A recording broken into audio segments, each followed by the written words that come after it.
Huh? Do you also see Navia and Clorinde over there? They look like they might have run into some kind of trouble. Let's go check out what's going on!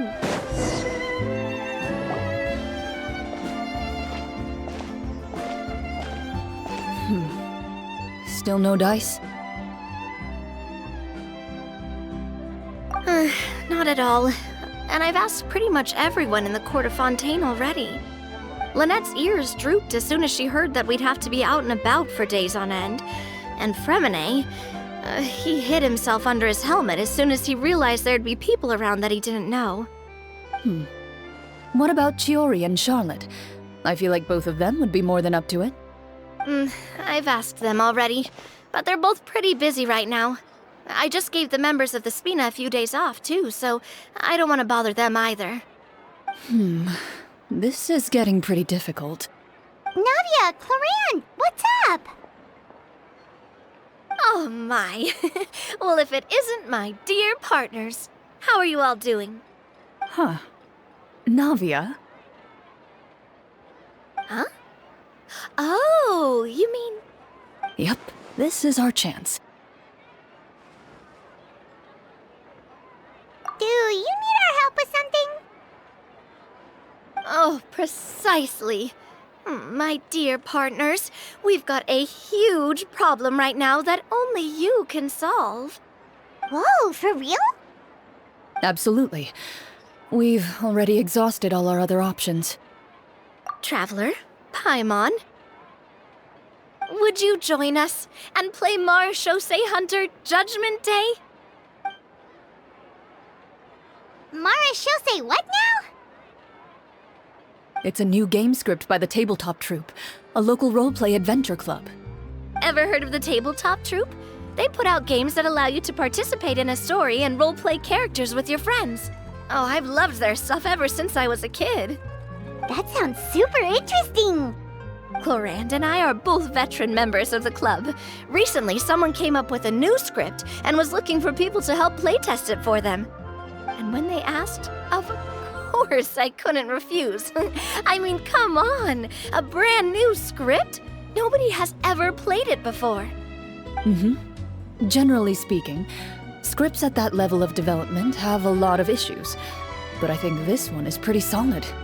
The author obviously put a lot of work into the story, and the world building is also quite credible. Whoa, whoa, whoa! I know I was the one that handed you the script, but some of us haven't read it yet. No spoilers, please. Anyway, the script calls for a team of 4. Ah, yes. We're missing one final player right now. So, you're saying you'll help us out? I knew I could count on you, partner. Paimon and the Traveler are kind of a package deal. Is that okay? That's not a problem. I'll adjust the pace based on the actual number of players and ensure that everyone has a good time. Well, Traveler, what do you think? Wanna play? Paimon will follow your lead. Well, that solves our problem. You have our thanks. Woohoo! I'll go grab the script manager from the club right away. The script manager? Didn't you just say that you gave Clorinde the script? The club introduced a completely new kind of gameplay for the script. In this iteration, the Game Master's version of the script is incomplete. The script manager provides the next part of the script only after players have completed the current list of objectives. On top of that, in order to increase player immersion, the club has created some of the story's sets and scenes in real life. We'll only know where we should go once the script manager reveals the starting location. Wow, you're right. Whoever wrote this script really did put in a lot of work. And it's got a real healthy amount of suspense, right? I mean, even the GM doesn't know how the story will end. I look forward to experiencing it with you all. Why don't you go meet up with the others first? They should all be waiting at Chioria Boutique. I'll come over with the script manager as soon as I find them. Sounds good. Remember to always watch where you're going, and don't rush. Oh, you say that like I'm 6 years old or something. Let me think. What kind of character should I play this time? I just hope you'll pick up some useful skills this time. Oh, and stop trying to persuade every animal you come across.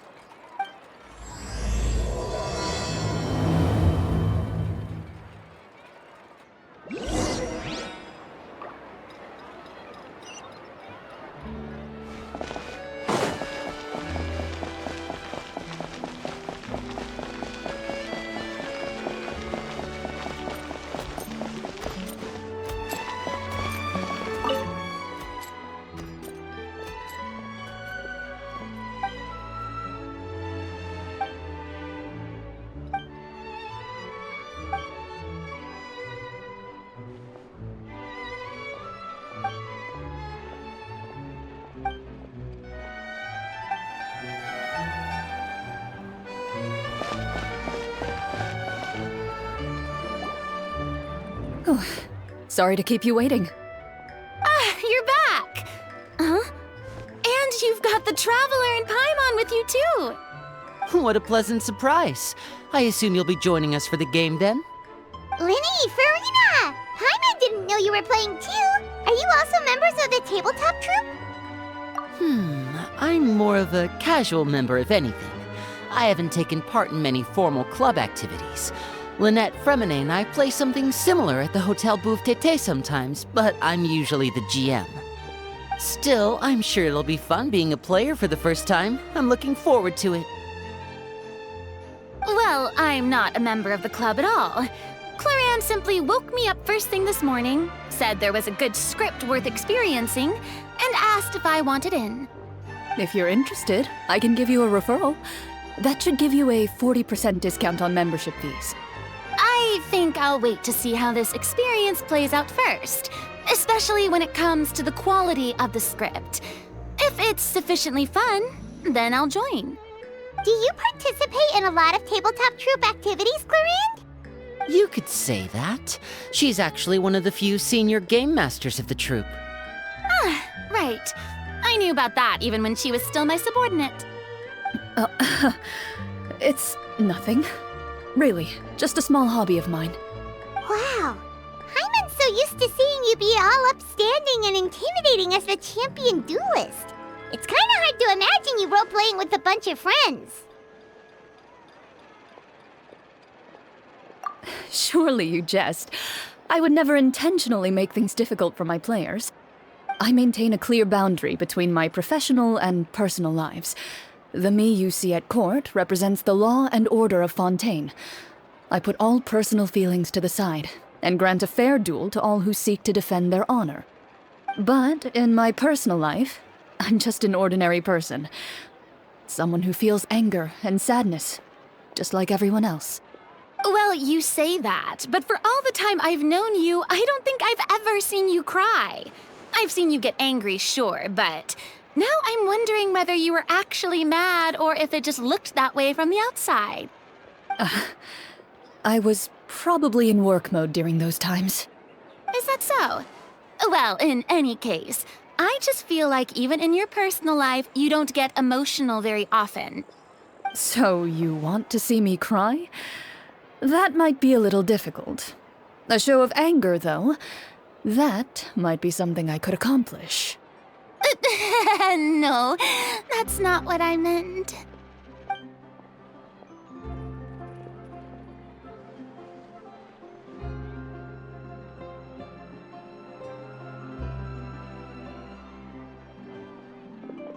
Ah, I'm back! Here, allow me to introduce you to the script manager, Mr. Florian. Pleasure to meet you all. Hello? Wait, are you a champion duelist too, Mr. Florian? Oh, no. This is just the costume provided by the club. I occasionally play a few of the roles in my scripts. That sounds like a lot of work. It's nothing. It's the least we can do to give the players a more immersive experience. Anyway, allow me to give you a brief introduction of the script. This script was adapted from the real history of the Marechaussee Hunters. You all will play the role of hunters from a bygone era and resolve a series of events unfolding in the capital. Paimon's not super familiar with the history of the Marechaussee Hunters. Is that a problem? Oh, no problem at all. I can give you a brief rundown. So, basically, Marashose hunters were people who dedicated themselves to hunting monsters and protecting the city by using a special swordsmanship technique passed down over generations. Their story can be traced back to the ancient Remurian dynasty, as well as the first hunter, Cassiodor. But I'll leave the finer details for you to seek out and discover later. And I'll provide additional commentary as the story progresses. In that case, brave hunters, are you ready to set out on an unknown adventure? Whoa, just one sentence and it's like we're in the story already! Aha, I see many a determined gaze before me. Very well, head over to this location and begin your heroic journey. So, as we follow the story, it leads us to specific scenes? Ooh, sounds pretty innovative. What does the message in the envelope say? It's the exact location of the scene, as well as the formal permission to use the venue. Huh, seems like they have everything prepared. Please check all your belongings, everyone, and make sure you haven't forgotten anything. Once you're ready, please follow me to the designated location. Sounds good! Hunter Squad, move out!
I trust you.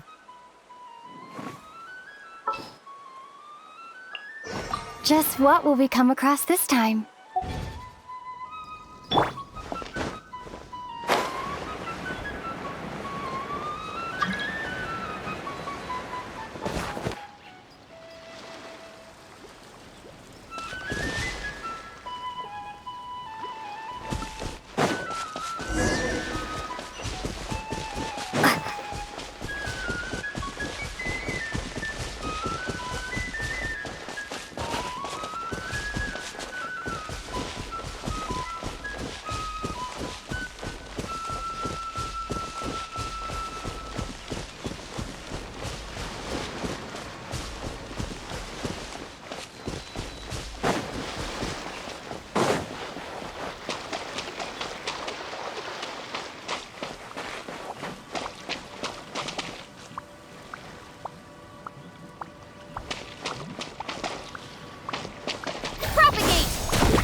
really have thought of everything. Even the phaetometer is here and ready to go for us. The phaetometer? What's that? It's a card that's used to determine action success or failure. We'll need to use it when we try to use certain skills. And what about all the dessert and tea? Is that for us as well? That's what the message said. Oh, really? That's so nice. It feels just like a tea party with friends. Those snacks have Paimon's name written all over them. I think you might be more of a snack hunter than a Marachose hunter, Paimon. Snack Hunter Paimon reported for duty. If there are delicious snacks to be found, Paimon will track down every last one. The desserts are great, but I'm still looking forward to the story more than anything. Very fair. Then, let us begin. First, please pick up the blank character cards in front of you and write down your name and profession. You can find an abbreviated version of the rules printed on the back of your character card. If you have any questions, feel free to ask me. In this story, everyone is a Marachose hunter. To reflect this, the club has prepared a small badge for everyone. Ooh, nice. As hunters, you have proficiency in swordsmanship and fighting by default, so there's no need to allocate any additional skill points to those areas. Swordsmanship? So there's a fighting part to all of this? Paimon's not sure she can do all that on her own. Maybe Paimon can just stick with you? Why don't you share a character card then? The Traveler will be the Marachose hunter, and you can be her little floating assistant. Kinda like in real life. So, for the name, do I fill it out with the name of my character? Yep, it can be any name you like. You can use your real name too if you want. I do that whenever I get too lazy to think of a new name. Oh, so it would be like experiencing a different life, but still as yourself. That's not a bad idea. In that case, I think I'll continue to use the name Linny then. Next up is the skill sheet. You have a limited amount of skill points that you can use to learn a number of skills. The more points you invest in a particular skill, the easier it will be to pass associated checks. I'll take persuasion and investigation. Those are must-haves when it comes to missions like these. Oh, those skills sound like they'd be useful for gathering intelligence. Good idea, Navia. Just as expected of a veteran player. So should we also take those skills then? Not necessarily. Since we're working together as a team, we could leave the negotiations to Navia and use our skill points to pick up other useful skills. For example, I think I'll take stealth and sleight of hand. That will give us more options if we run into any situations we can't negotiate our way out of. Oh, interesting. I wasn't thinking about it like that. I suppose it's not so different from an acting troupe. Everyone has their own role to play. Let me see. I'll take arts and performance. I'm not quite sure what use they'll be, but I'm not as knowledgeable about the other skills, and I am not too confident I'd be able to roleplay them well. Well, that leaves us. What do you want to learn, Traveler? Oh, something that'll help you get a read on other people's thoughts. Sounds useful. Ha! Gotta say, this suits you really well. Nothing boosts morale like good food. So what do you think? Are you sure you want to learn these two skills? Let's see. Oh, looks like you each have enough points to choose one final skill. You've all picked such classic skills. It's fine to go a little bit out of the box, you know. Why do I get the feeling she's getting ready to cause trouble? For example, this one here. Summon. Doesn't it sound super mysterious and cool? Oh, I saw that one just now as well. The description says, This skill can be used under certain circumstances to summon characters or creatures that fit the script's world-building rules. The script's world-building rules, huh? But how are we supposed to know what a Marashose hunter can summon? Oh, that's not for us to worry about, my friend. Just learn the skills that interest you, and the GM will take care of the rest. All right, you've convinced Paimon. Let's learn summon then. Paimon can't wait to see what kind of thing shows up. Well, now that everyone's more or less finished creating their characters, we can begin. Since 2 of our players are doing this for the first time, though, let me ask. Would you like to play on easy mode or authentic mode? What's the difference between the two? Well, in role-playing games, the story sometimes changes based on the decisions of the players and the results of the Fatometer. For example, if you fail a check, that means you cannot use the target skill in that scenario. A critical failure may even result in further negative consequences. If you choose to play in authentic mode, every time you elect to use a skill, you'll need to use the Fatometer to see whether you succeed or fail, and face any consequences that may follow. If you choose easy mode instead, every check will be successful by default, and you won't have to worry about luck playing a factor.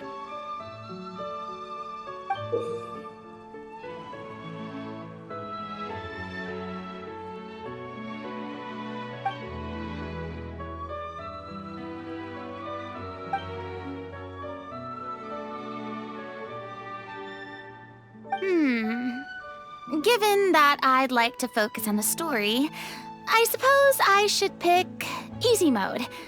I'd feel bad if I brought the team down by failing my checks. Huh? Oh, come on. Don't worry about that. RNG is the lifeblood of role-playing games. I'm going with authentic mode for sure. Never knowing what you might have to overcome. Ugh, doesn't that sound exciting? I'd rather be mentally prepared for what might happen. All right, then I'll mark down Farina for easy mode. All her checks will be successful by default. As usual, Navia and Linny will play on authentic mode. What about you, dear partner? How would you like to play? Are you sure? Trust me, you'll see the beauty of RNG. Honestly, I don't think Clorinde would make things too difficult for us no matter what the Fatometer says. Isn't that right, Clorinde? No promises. That wasn't super reassuring. Well, anyway, enough talk. Let's get started. I want to experience at least a good chunk of the story today. Speaking of the story, why is the beginning scene on a beach? Well, that's because... A long time ago, back when human civilization was still in its infancy, powerful demons and evil sorcerers ruled over the land.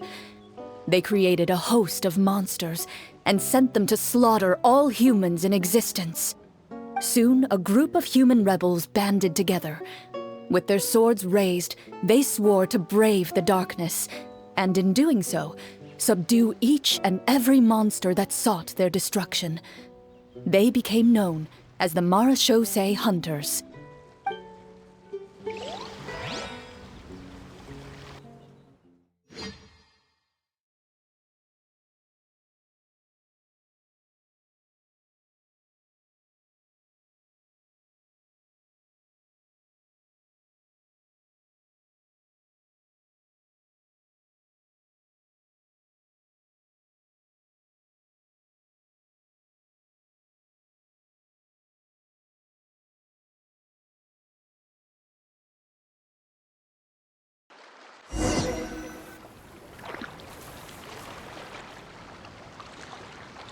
Sometime later, as a member of the Marashose Hunters, you receive a commission.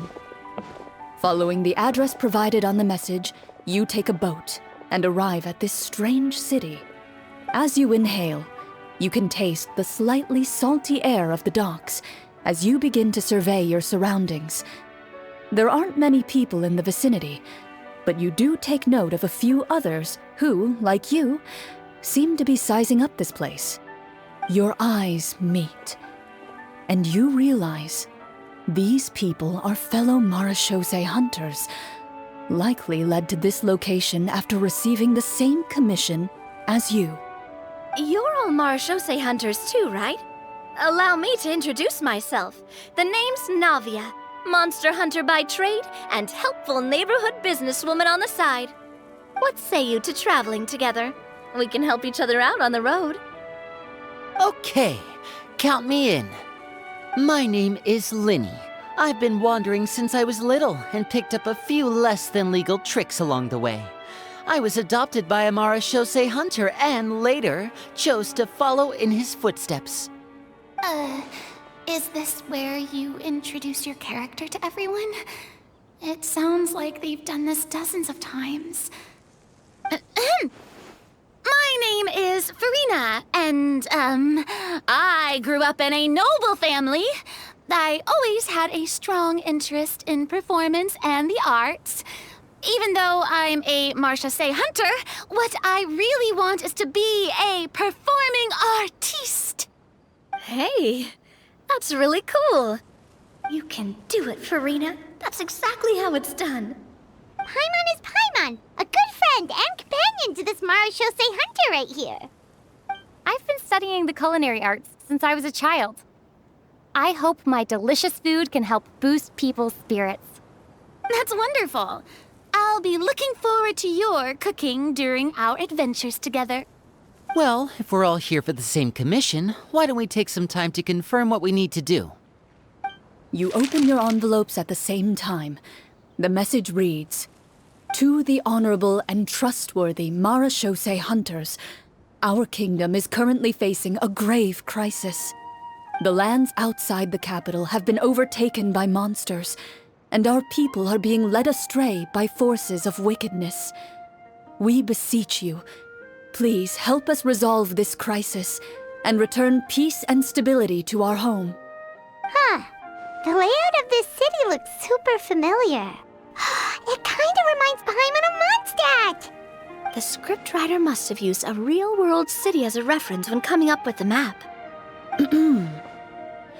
As experienced hunters, the layout of the city reminds you of places once traveled.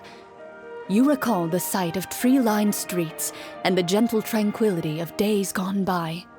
Yet, as you regard the city in front of you, it appears to be little more than an empty shell. Its hollow gates are open to you, beckoning you to come forth and bring salvation back to the town. I carefully read every line of the letter and turn my attention to the signatures at the bottom. Who issued this commission to us? You see a long string of unfamiliar names. It would seem that many of the residents of the city issued this commission together. They sensed that things were not right within the kingdom and sent a distress signal to the outside world. In that case, why don't we take a walk around the city and see if we can learn anything from the local residents? Oh, good idea. We might be able to get some leads on the monsters and bad guys we're after. You look up and see a tavern nearby. It appears to be open for the day. Why don't we go check out that tavern?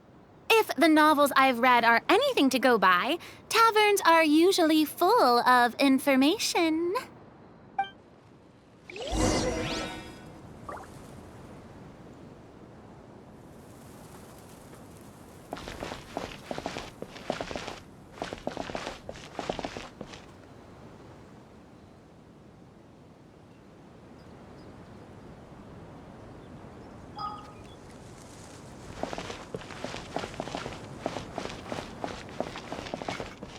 As you approach the tavern, you find a plainly dressed woman standing nearby. She appears to be rather troubled about something.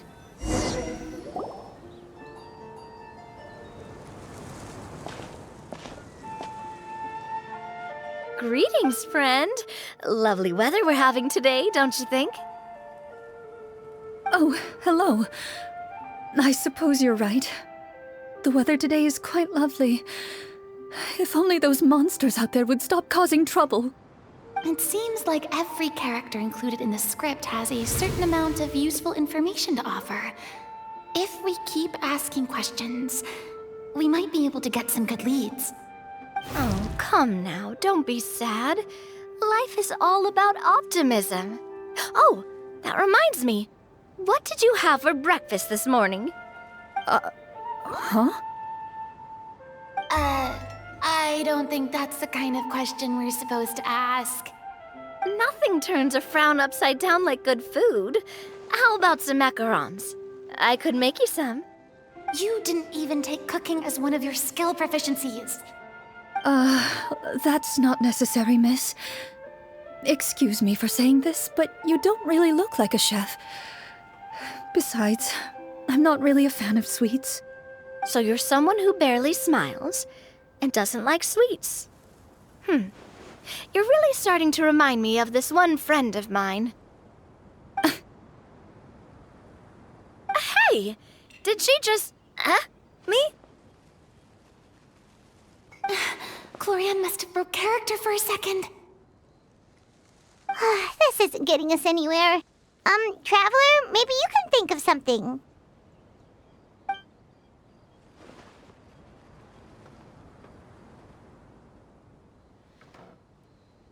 The results of insight checks aren't disclosed to the players, so I'll be the one consulting the phaetometer.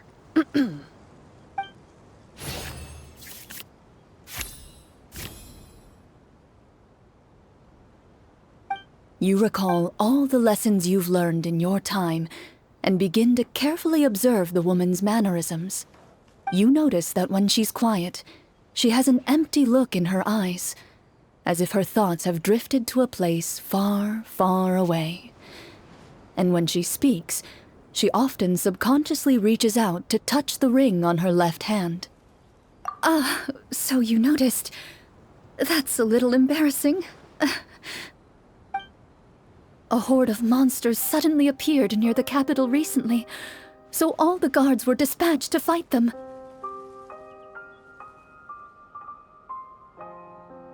Do you remember when those monsters appeared? I'm not completely sure. All I know is that my husband was dispatched to fight them 3 days ago. Do you know where he was sent? It all happened so fast. When we said our goodbyes, he couldn't even tell me where they were sending him. You have our thanks, friend. We'll find and defeat those monsters as soon as possible. We sincerely hope your husband will be able to return to your side soon. Oh, thank you. Don't worry. We'll find him. Just try to remain optimistic and wait for good news. We don't always get to choose what happens to us.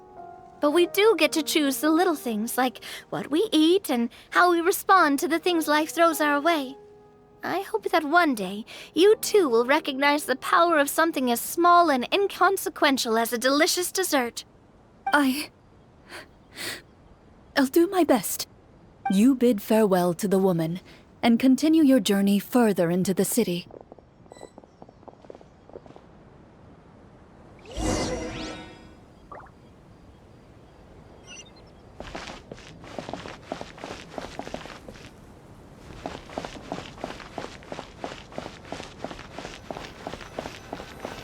As you venture further into the city, the streets appear largely empty. An elderly woman walks past. You see her shake her head as she puts away her wrinkled wallet. A nearby merchant folds his arms and gives you a disdainful look. You get the impression that he's someone who has long gotten used to the sight before him.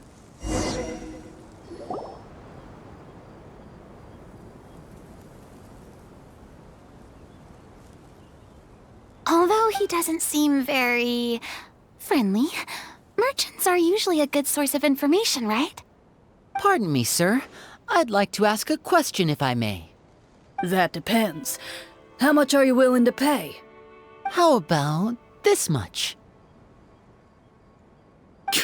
What do you take me for? Some lowly beggar? You can't even buy half an onion with that amount. Surely an onion can't be that expensive, right? What do you know? War's nearly upon us. Everything costs several times what it did before. If you're not gonna buy anything, then scram. Whoa, what a nasty guy. Maybe we shouldn't even bother talking to him. But he still might have information we need. Traveler, can you think of something? Sir, we came to this city to solve the very problem you seem to be referring to. The war you mentioned, would it happen to be against the monsters outside the city? If you happen to be well informed and know a thing or two about what's going on, we'd appreciate it if you could share that information with us. After all, the sooner this problem gets resolved, the easier it will be for you to do your business.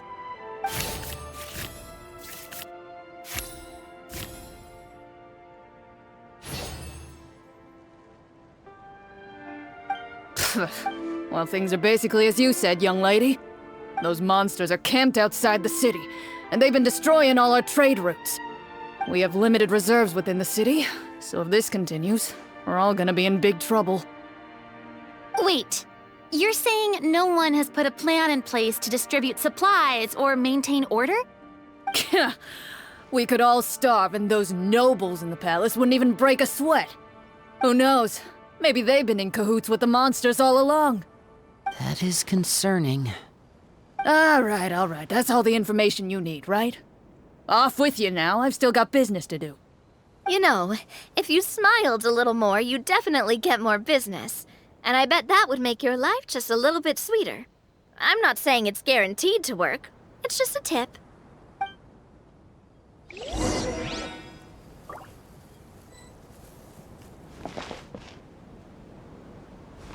Should we try to go somewhere with more people? Oh, how about the city square? Follow me.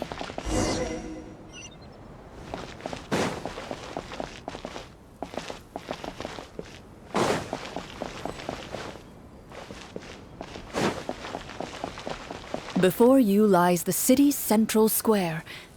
You see a man with a slightly anxious look on his face, pacing back and forth, his head hanging low.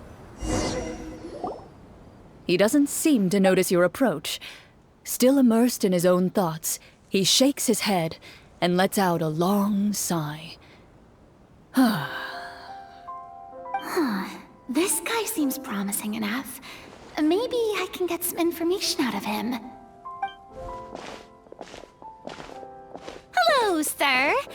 Is there anything I can do to help you? Wait, you're... I'm... Oh, dear goodness! You're a Marechaussee hunter! You recognize us? Ah, are you one of the people who wrote the commission letter? Yes! Oh, I didn't expect you to actually come! Oh, what great news! The city is saved! What happened here?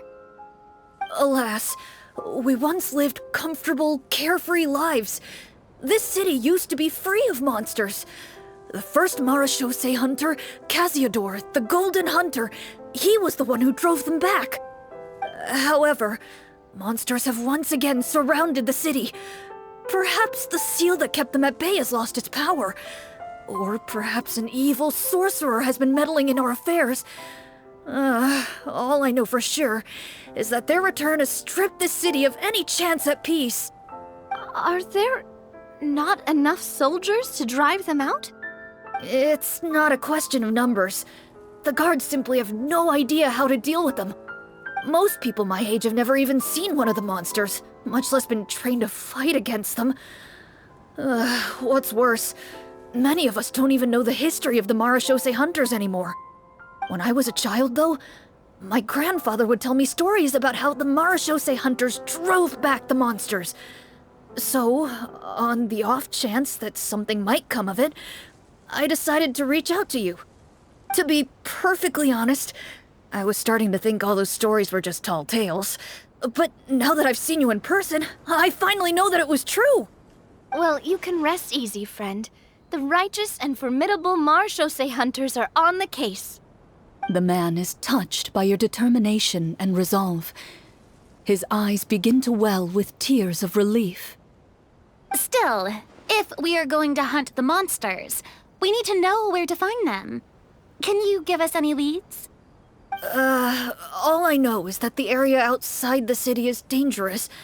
I'm afraid I can't point you toward a specific location.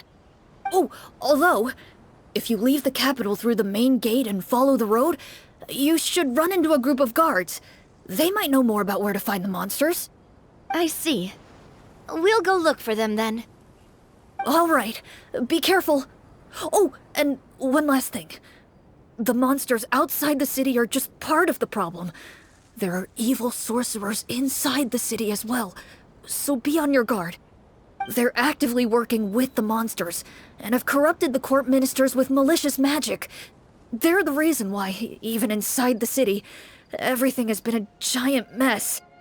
Even one of our kindest ministers has turned into a boorish and unreasonable figure, interested in nothing but enacting laws that exploit the people. Who knows how much longer we'll be able to go on like this. Talk about being stuck between a rock and a hard place.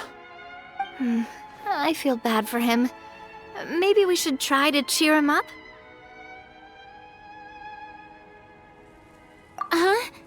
Like, now? Is this really the right time? I appreciate your kindness, but for now, it's more important to focus on the crisis at hand. Brave hunters, I leave the future of this kingdom to you.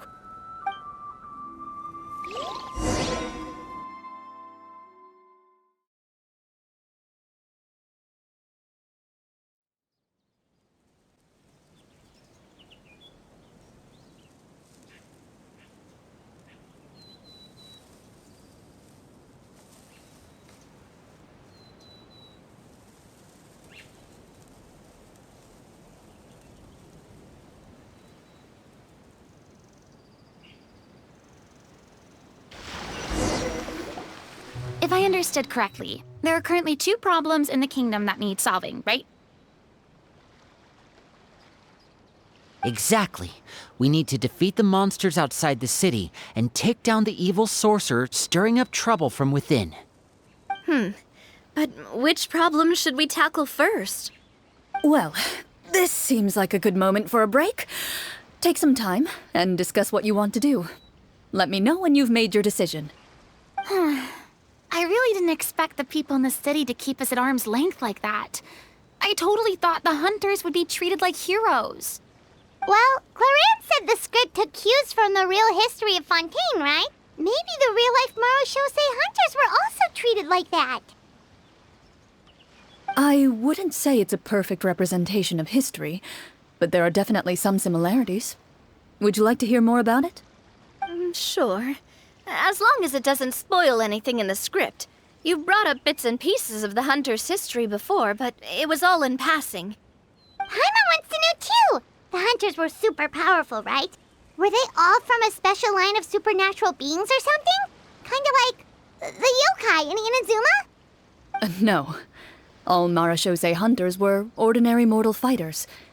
The only thing that set them apart were the special sword techniques passed down over the centuries. Huh? So you mean anyone could become a marechaussee hunter? In theory, yes. All you would need to do is survive the rigorous training and master the swordsmanship techniques required to fight the monsters. Still, most people dropped out at the early stages, and others called it quits the minute they saw a monster in person. To become a hunter, you must be strong in both body and mind. What kind of monsters did the hunters fight exactly? Oh, and the evil sorcerer the script mentions. Did they exist in real life too? The land of Fontaine once played host to an ancient dynasty known as Remuria. After that dynasty fell, monsters began to appear, intent on obstructing humans from establishing a new social order. One of the ancient sorcerers of Remuria used his power to assemble a formidable army of golems. He sought to use that force to establish himself as king. Now wait a second. Don't tell me that guy was the inspiration for the evil sorcerer in the script. We still haven't found any in-game information on him yet. So, why don't you talk about someone else for now? Well, I wasn't planning on going into anything you might be able to find out in the game. But if you want me to talk about something else, then... How about Casiodor, the Golden Hunter? Or Egeria, the ex-Hydro Archon? Wait, but those people are all from a super long time ago. Where did you learn all this, Clorinde? From my master. Huh. By master, you mean Miss Petronia? Someone you know? Absolutely. Miss Petronia and my father were good friends. Back in the day, she would often bring Clorinde over to play, but then... Let's not get off topic. Anyway, back to what I was saying. Responding to Egeria's call, a number of warriors followed Casiodor into battle against the monsters. This group of warriors, under Casiodor's leadership, became known as the Marechaussee Hunters. Yet, as Fontaine entered an era of peace, their work gradually became obsolete. The Marechaussee Phantom, originally an association made up of hunters, eventually came to be predominantly comprised of Melusines. Ah, I see. That explains why most of the people in the script have forgotten the hunters or think of them as nothing more than a legend. Is that really a bad thing, though? It can get tough always being the one shouldering everyone's expectations. Depends on who you ask, I suppose. If the name of the organization no longer commands respect, investigative work is bound to suffer. Speaking of investigations, which problem should we tackle first? Monsters or evil sorcerer? I vote monsters. That's the main duty of the hunters, right? We can come back to the sorcerer later. Well said, Miss Farina. Plus, if the sorcerers really are the masterminds behind this whole thing, defeating the monsters could give us some clues on their intentions as well. What about you, partner? What do you think? It's decided then. All right. After some discussion, you decide to turn around and head out of the city.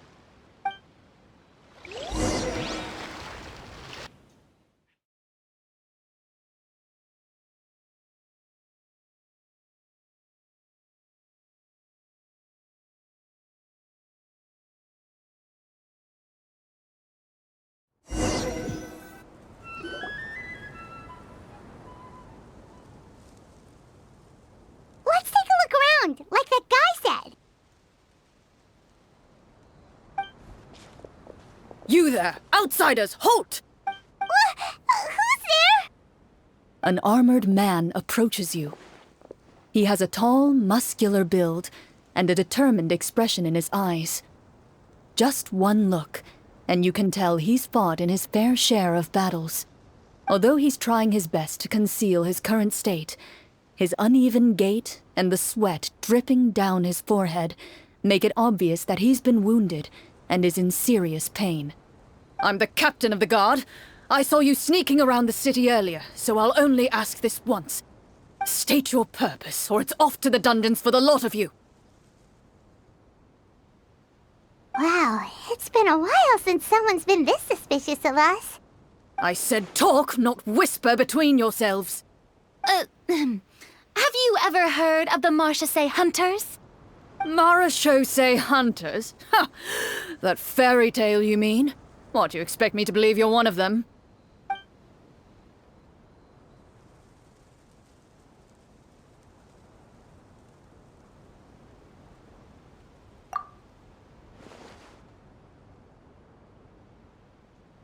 Sir, we were indeed in the city earlier, but our purpose was only to gather information on the monsters. We're here to help the city and all the people within it. Your guards are still fighting the monsters as we speak. They could be seriously wounded and in grave need of support. You need all the help you can get.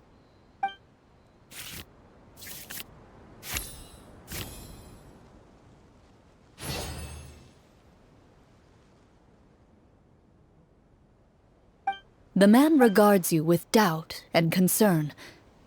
After a period of inner struggle, he lets out a long sigh. and informs you of the locations where the monsters have appeared. Those monsters aren't easy to deal with, but if you insist on going, I won't stop you either.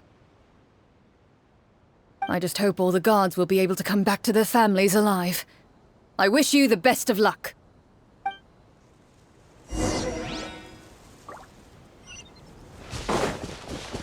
Based on what the captain said, the monsters should be right up ahead. Let's go. Hopefully we're not too late.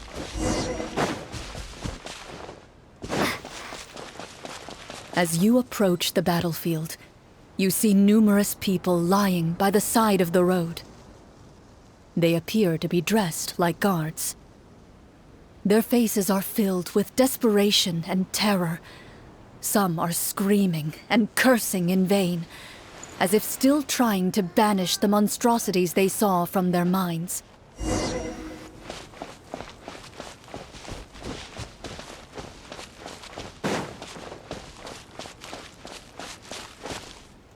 A few of the wounded look up at you in shock and disbelief. "Quick, leave this place! Turn around and don't look back!" they yell.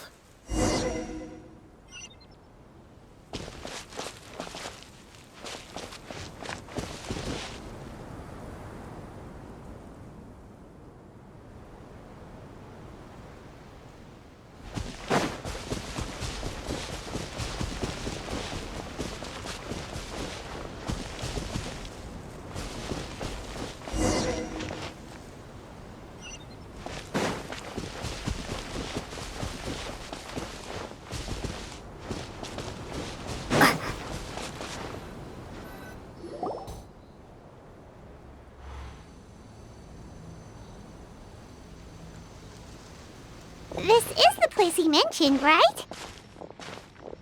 You see broken iron swords scattered all around you, and downed trees riddled with terrifying claw marks. All the signs point to one thing. A truly devastating battle just took place here. Be on your guard, everyone. The monsters might still be around. Before you can finish your sentence, you hear rustling sounds from the surrounding bushes.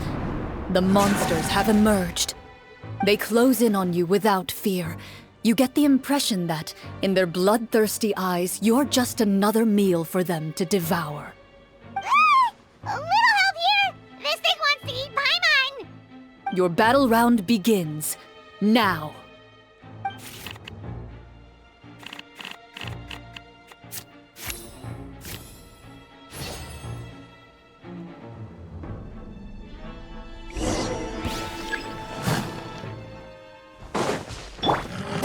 Let my name echo in song! Shower me with praise! Attack! That's the way. Coming out! The next battle round begins now. Let's get this show on the road! Shit!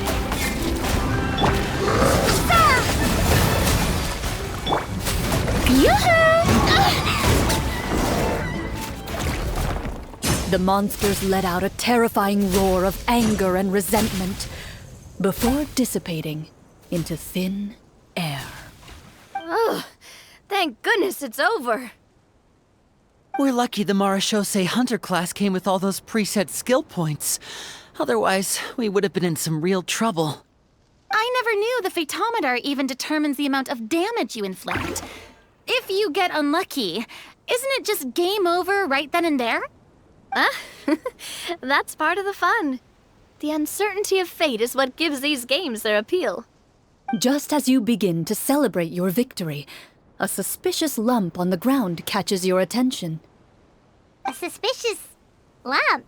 Wait, could it be the thing that appears after every battle?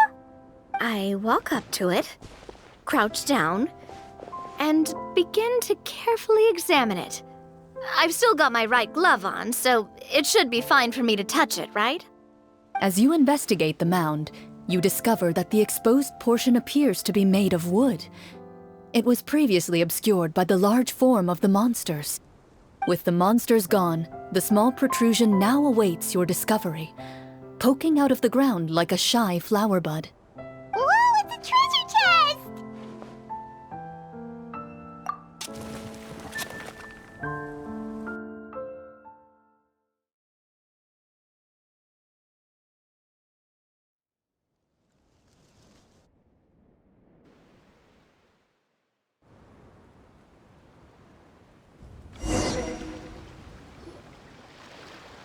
With everyone's help, you successfully excavate the wooden chest from the ground. Even without opening it, you can tell from the mora and jewels scattered around the chest that it must contain quite the fortune. Makes sense. We worked hard for this. Let's open it and we can share what's inside. I can understand your excitement, Paimon, but think about it. Doesn't it seem like there are people out there who need this treasure more than us? Yeah. Think about all the people suffering in the capital. Or all those guards who got hurt fighting the monsters. Wouldn't it be better if we gave the treasure to them? Wait, is that how it works? Paimon thought since we were the ones to dig it up, we could just take it for ourselves. Well, let's put it this way. Any decision you make during a role-playing game can impact the future course of the story. But would the people really believe us? It's hard enough for us to prove we're Marcia Say hunters. What if they think we procured the treasure illegally? They might get even more suspicious of us. That's definitely something we should consider. Maybe we can come up with an explanation in advance. Well, if donating it could cause that much trouble, why don't we use it to buy some gear and fill up on good food? Then we'll be ready to fight even more bad guys. Looks like you're facing a difficult choice once again. Well, it's getting late. Why don't we call it a day for now? Wow, where did the time go? I'm not sure if it's because I'm having so much fun with you all or because the story is particularly enticing, but I feel like I could almost keep going. Here, here. Ooh, how about we play through the night? I'm not sure I'll have enough energy for that. Yeah, that won't work for me either. Lynette will give me an earful if I get home too late. I understand how you feel, Navia, but we have to change venues for the next part of the story anyway. Huh? Another location? There's a special note for the GM at the end of this section that says to proceed to an indoor set for the next part of the script. Whoa, they really pulled out all the stops for this new script. Well, even if we end the game for the day, we can still stay a little longer and hear Clorinde finish her story, right? Paimon wants to hear more about the history of the hunters. Something tells me you just want to finish the free desserts before we break for the day. That's just a coincidence, okay? Besides, to Paimon, not finishing free food feels even worse than having to buy her own. And anyway, Paimon really does want to hear more about Clorinde's master. Well...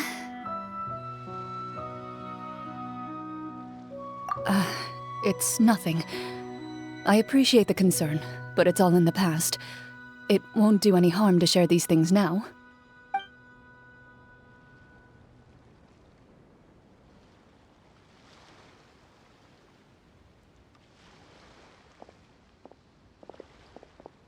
My earliest memories are of living with Master. According to her, she saved me from certain people of ill repute. My birth parents had left me behind some time before that. What a heavy beginning for a life story. Master was a fascinating individual, if inexperienced in the ways of raising children. My first ever toy was a short sword. Although I suppose it wasn't so much a toy as something Master removed from her waist and handed to a noisy child in need of distraction. Oh, wait, so she handed an actual sword to a child? Isn't that dangerous? Did you hurt yourself? Of course I did. I cut my palm and bled quite a lot. But Master was not concerned. She just stood there and casually lectured me about it. See, that's what you get for not holding the sword properly, she told me. She then crouched down next to me and said, "Give me your hand. I'll teach you to bandage this wound. After that, it's time to learn how to truly hold a blade. Excuse me for asking this, Clorinde, but how old were you exactly when all this happened? Probably around, 3, give or take. 3? Isn't that when most kids are still struggling to hold a fork? As I said, Master was rather inexperienced in the ways of raising children. She believed trial and error was the best way to teach a child what they're capable of. I'm not so sure this is a question of experience. I didn't see anything wrong with her ways at the time. And anyway, children don't get to choose how they're raised. Oh, she did bring me back a pet from Liyue once. It was a Geovishap hatchling. A Geovishap hatchling? For a pet? That seems even more dangerous. What she said was this: make sure to get along, you two. If you really can't agree on something, just settle it with a fight. Whoever loses is the real pet. And how old were you when this happened? 5. Well, did you win? No, I lost. So you're saying you actually became the Geovishap's pet? Yes, but only for a week. By the end of that week, I defeated it in combat, and we've shared a cordial relationship ever since. That really doesn't sound like the kind of childhood someone should have. Later on, I gradually understood that Master most likely didn't know any other way to raise a child. She was a Marachose hunter, but I never heard her bring up her own parents. Thanks to her, I learned how to navigate the forest by the age of 6, and could hunt monsters in the wild by myself the year after that. Even though the training she subjected me to was strict, she always made sure to take me traveling when she had the time. We met many of her friends during those days. That was also how I met Mr. Callis and his family. I still remember the first time we met. You were too scared to join our picnic and hid behind Ms. Petronia the whole time. I still hadn't really met many children my age at that time, so I didn't know how to interact with others. After that, though, you started coming over a lot. You loved challenging people to shooting competitions, remember? I don't think many members of the Spina ever beat you in one of those. I had a lot of fun during those days. I enjoyed them too. Oh, do you remember that one time we went exploring around the Spina together? We overheard Papa call your master Fontaine's Protector of Justice. We tried to pretend like we never heard anything, but you nearly let it slip that one time.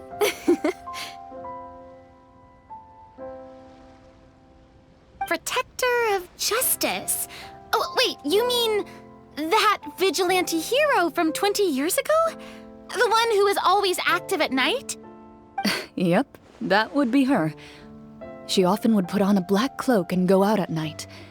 I never knew where she went or what she was doing. Until, like Navia said, we overheard the truth from Mr. Callis that night. 20 years ago, huh? I still remember the guards leaving all kinds of witness reports about her on Nervalette's desk. My apologies. Oh, there's no need to apologize. You had nothing to do with it. And anyway, everything she did was for a good cause. Although, calling herself the Protector of Order was a bit much, especially when she deliberately operated outside the law. Huh? When did the Protector of Justice become the Protector of Order? Oh, she had a bunch of code names. I heard she would just come up with a name on the spot whenever she was asked. Later on, she probably got sick of answering those questions and decided to stick to just 2. The Protector of Justice and the Protector of Order. That sounds like her, all right. I bet she forgot which of the 2 she'd use by the time she got back each night. Well, she certainly sounds like a fascinating individual. With her strong sense of justice, it's no surprise her student followed in her footsteps. It's true. I always wanted to become like her. Someone powerful, independent, and with a strong sense of conviction. But...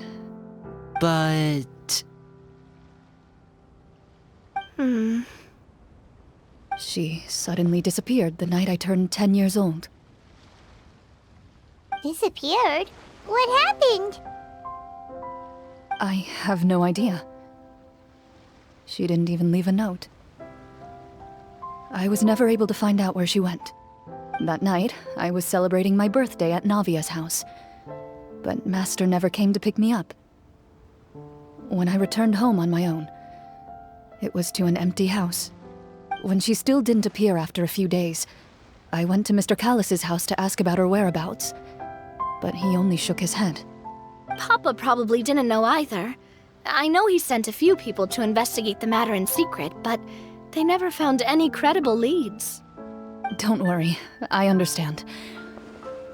To be perfectly honest, given Master's personality and way of doing things, it all made a lot of sense. If I had to guess, I'd say she probably used it as an opportunity to force me to become independent. Just like how, when a litter of kittens reaches a certain age, the mother willingly leaves them behind. Were you upset, Clorinde?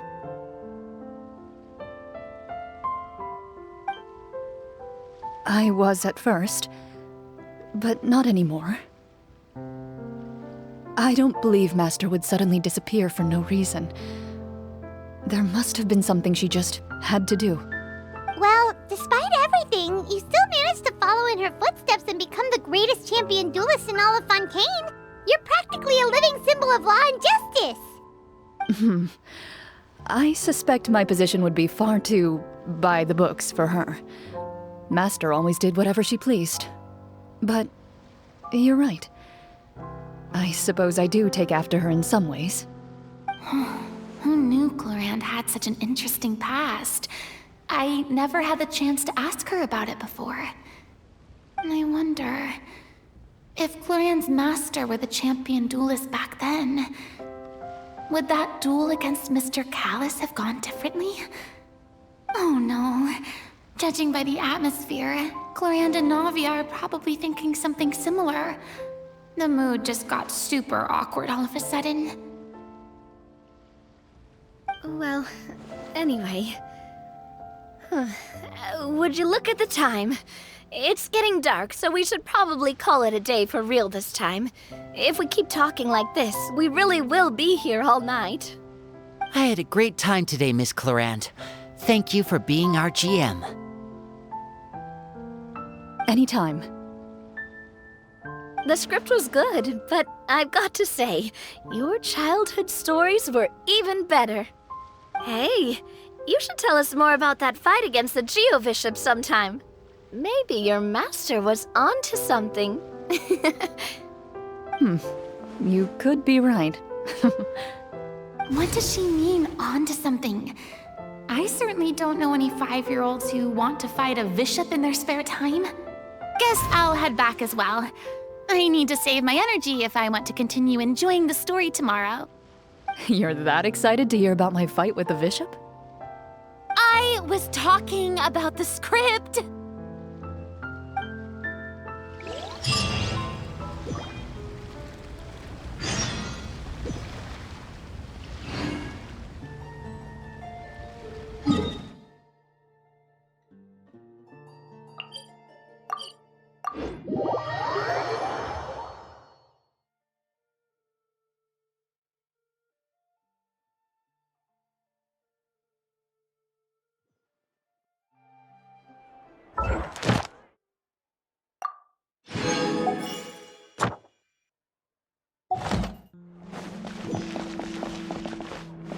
Ad Astra Abyssosk. Thank you for completing to...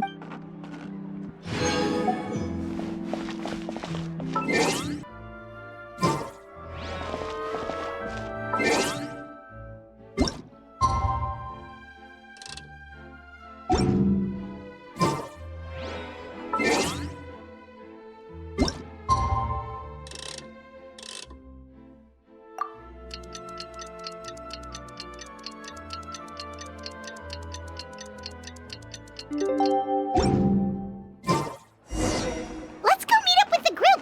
Paimon's really looking forward to today's story.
looks like everyone's here. Now, before we begin, why don't we finish where we left off yesterday? There was an important decision to be made, yes? I'll pour everyone a cup of tea.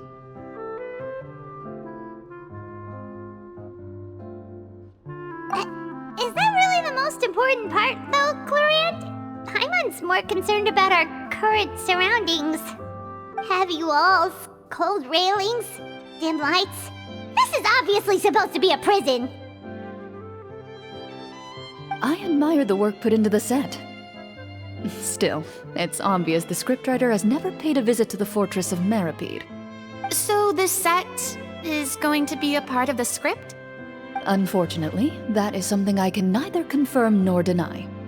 Anyone think Clorinde's smile is starting to look kinda scary? Well, whatever happens, we'll just have to push on. But first, we should really figure out what to do with this treasure.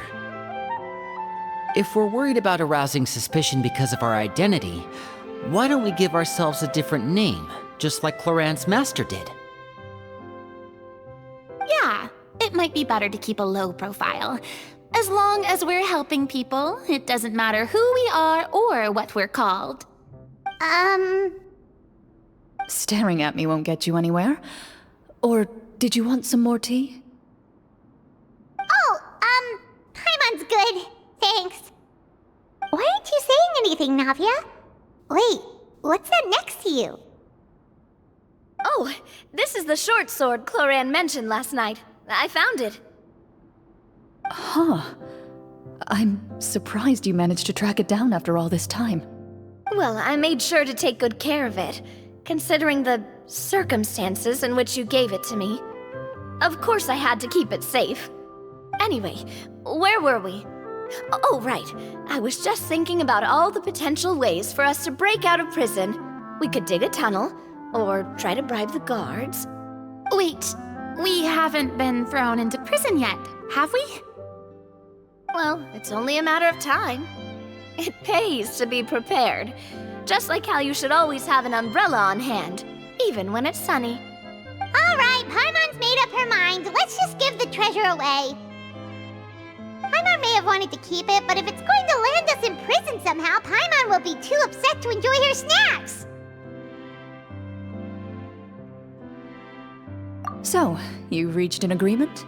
All right then, we can continue with the story. Oh, and we'll collect all the scattered pieces of treasure on the ground as well. All right. You collect the treasure and make your way back to the capital with your bag of loot in hand.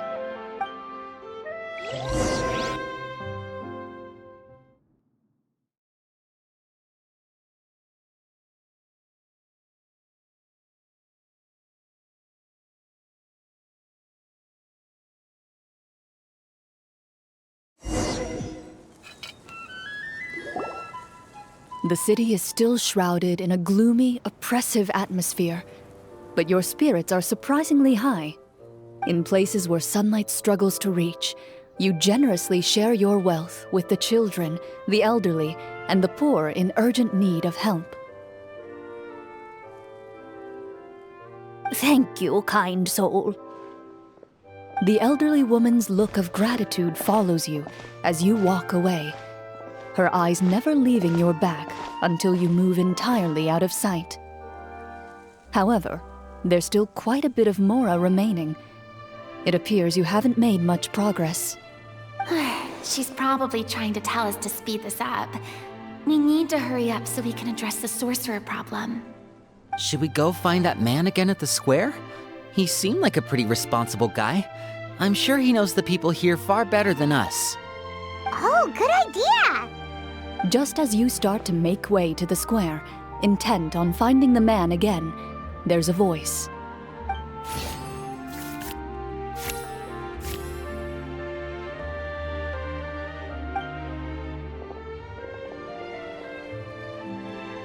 Please wait, distinguished guests.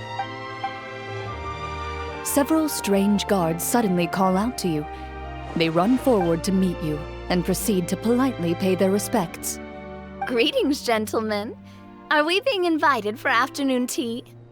Surely you jest, my lady. That would not be our place.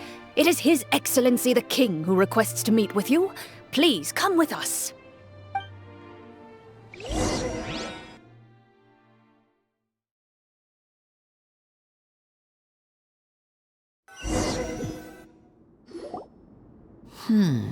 Do you think this could be a trap? Well, we have to investigate the court at some point, right? Meeting the king himself would be a fantastic opportunity to do that. I say we go for it. If something happens, we'll just turn the whole place upside down. That sounds a little intense. After a quick discussion, you nod to the guards and agree to follow. They lead you all the way to the audience hall of the palace. Gilded tables line both sides of the hall. The space itself is adorned with all manner of expensive antiques, glass shelves, and silver candlesticks. The items appear quite ordinary in size and dimension, yet their presence somehow makes the emptiness of the hall feel even more surreal and ominous. Wow, it's so luxurious! The elderly king, clad in a magnificent robe, sits upon the deep crimson throne before you. He wears above his head a majestic crown, with a gemstone the size of a bird's egg set right at the very front. As you observe it, you see a complex pattern of light reflect off its surface. Ahem! They're here, Your Majesty. A man dressed in dark clothes, likely a minister, shields his mouth with his hands and bends down to whisper a few words to the king. After a moment, he lowers his hands and stands back up. His gaze shifts to fixate on your group, but he does not move from his place at the king's side. The king does not appear entirely aware of his surroundings. The man by his side, though, we should keep a close eye on him. The king remains still and says nothing. The minister is the one who speaks. Esteemed guests, allow me to thank you for coming to our faraway kingdom. Unfortunately, His Majesty the King finds himself quite exhausted from work. So please allow me, his Prime Minister, to welcome you in his stead. I've heard tell that your group, the Marechaussee Hunters, used your exceptional ability with the sword to repel the monsters near the capital. Such a great deed deserves to be rewarded. However, seeing that I was not fortunate enough to observe such a feat with my own eyes, you'll forgive me for seeking to verify the truth by speaking to you myself. Well, we've got nothing to hide. You brought us here to talk, right? So we'll just explain what happened.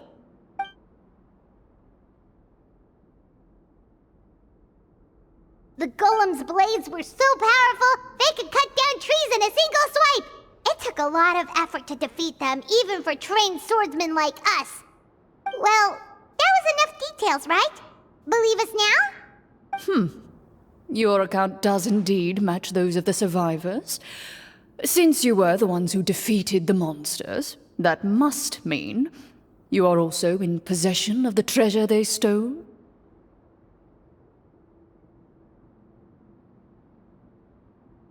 Well, we did take the treasure, but...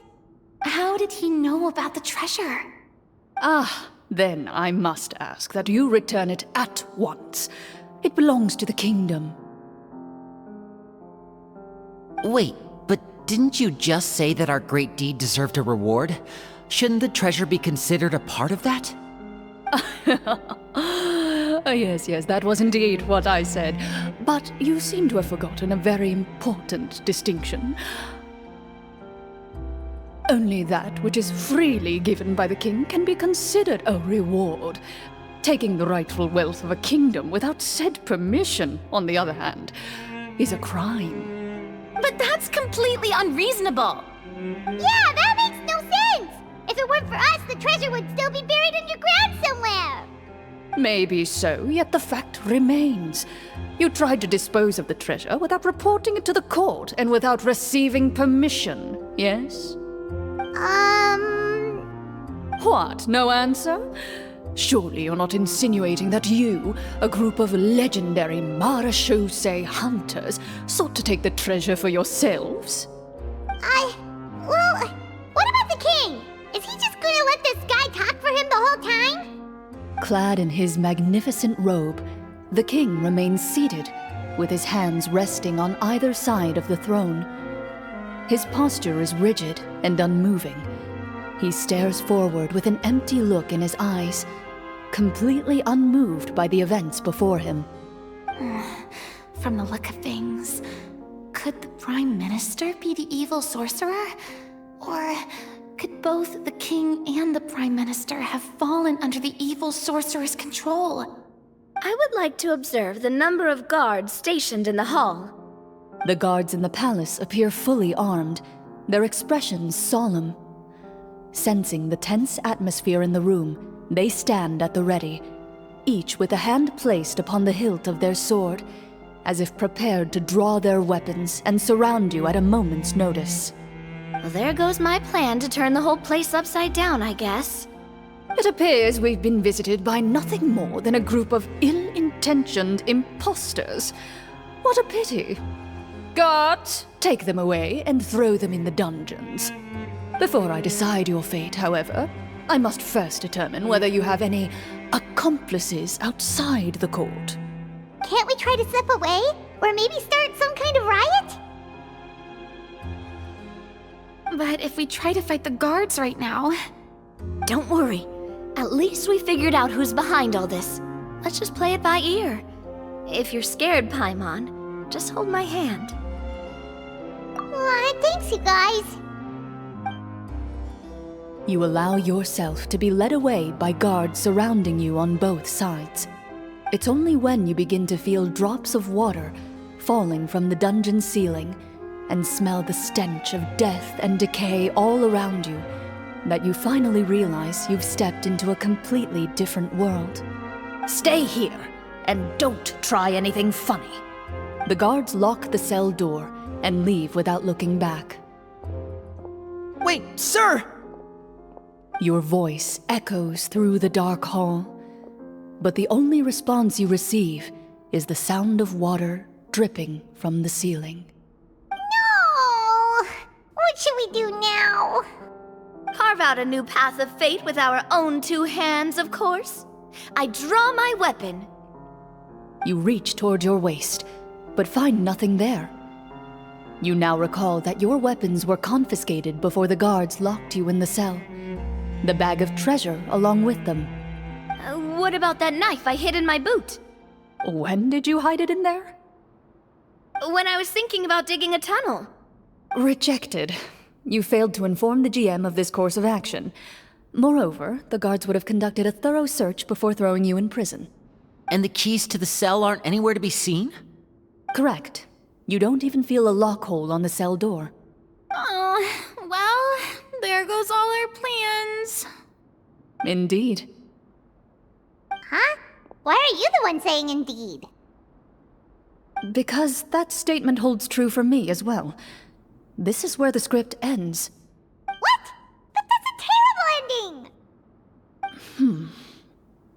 Generally speaking, this should be the point where the scriptwriter gives the players some kind of hint, or gives the GM some kind of code for how to move forward. I mean, maybe they just really wanted us to be immersed in the feeling of being in prison? Like, they'll only show us the way out once we've grown truly and utterly desperate? That is a possibility. If only there were desserts and tea in real prison. Oh, wait, guess it's kind of how the Fortress of Meripede works if you're lucky. Oh, before I forget, Navia, the short sword you had with you earlier. I took a closer look, and the craftsmanship doesn't appear to resemble anything from this era. If I remember correctly, that style was last in vogue several hundred years ago. Wait, Clorinde said that sword used to belong to her master, right? Does that mean her master has been alive that long? I doubt it. The way she went about things often made her seem childish more than anything. I'd say the sword was most likely an heirloom passed down over time. Hang on. A precious heirloom passed down to you by your master. And you gave it to me just like that? You weren't worried I might lose it? Master left many things to me when she disappeared. There was the sword, an old key, And a good amount of junk she probably just didn't want to take with her. I gave you the sword back then, because I didn't want our friendship to end. Wait, when did this happen exactly? After the duel. Between Mr. Callis and myself. Before that, Clorinde would have meals with us and even stay over at the Spina some days. She was on great terms with Papa as well. After the duel, though, there was a period of time where we simply didn't know how to face each other. She entrusted this sword to me, and never came back. We were both sad, and conflicted, and totally overthinking everything as a result. Whenever I looked at this sword, I couldn't help but wonder if Miss Petronia had never introduced us to each other at that picnic. Maybe part of the sadness I was feeling could have been avoided. Back then, it felt like I hadn't just lost a father, but a close friend as well. No one can change the past. The most important thing is that you two found your way back to each other and can enjoy things like this together. Yep, you're right. I'm sorry, you two. I didn't mean to bring up any sad memories. Think nothing of it. No one here is at fault.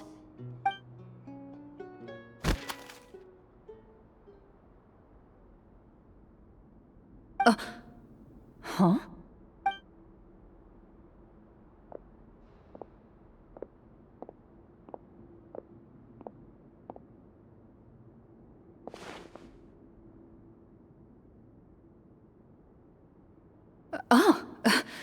Looks like the next part of our script is here. Perfect timing. The situation was really starting to get desperate. And not just because of the prison thing. From Clorinde's face, I really can't tell if it's good news or bad news.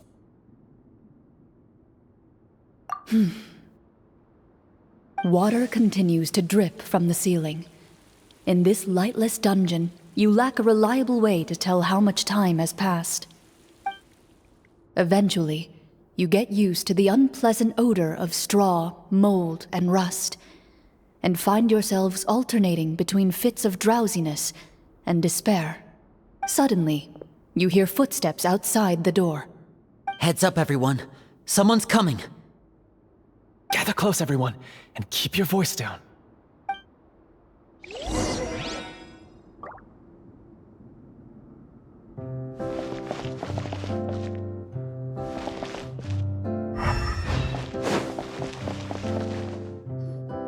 Who are you? I work as a guard in these dungeons, but my true identity is the same as your own. I'm also a marechaussee hunter. Huh? Shh! I've already sent away the other guards, but if we make too much noise... I understand, but how can we be sure we can trust you? The king has issued a formal decree. In light of the irrefutable proof of your crime, you're to be executed before tomorrow's sunrise. If you want to escape, it has to be now. Executed? We barely did anything! Monsters appearing at the same location as the treasure. Could this entire thing have been a trap? There will be time for speculation once we're out of here. As for my identity, I have no way to prove that to you just yet. Infiltrating the capital was difficult, and finding a chance to speak with you has taken a lot out of me. I could go on, but I think we can all agree that now is not the time for details.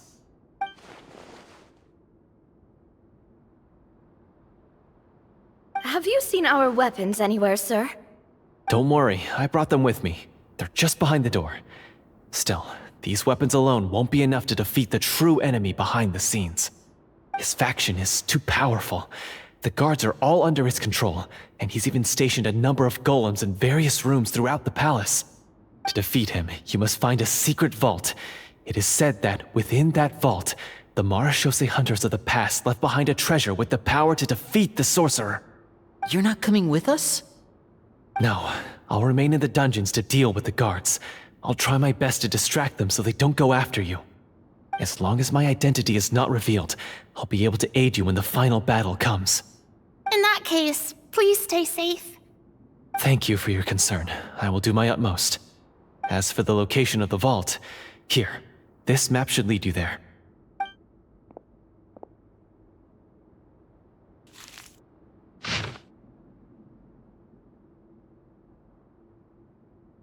Got it. All right, once I open the door, remember to stick close and refrain from making any noise. I'll lead you out of here as quickly as possible.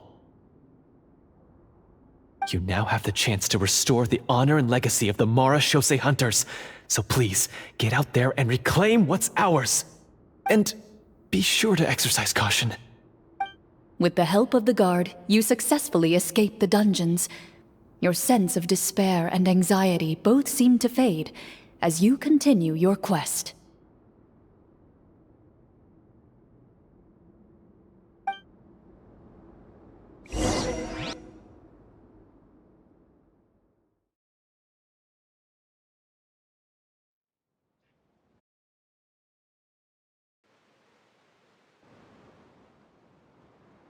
Wait, we didn't get to use our skills at all while we were in prison. Who knows when we're gonna get the chance to use that cool summon spell?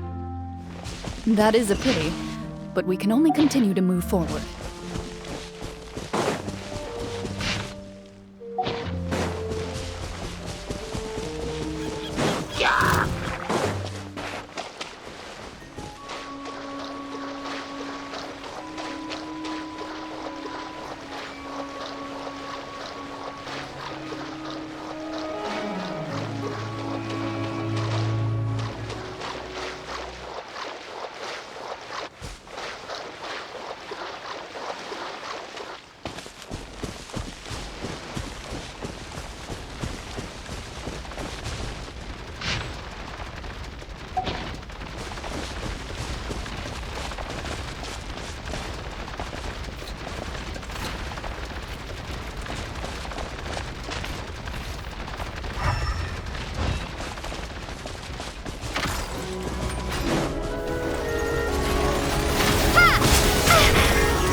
Let's dance.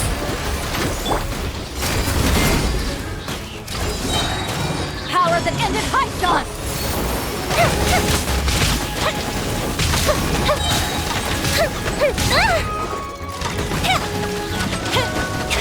Here comes the fireworks.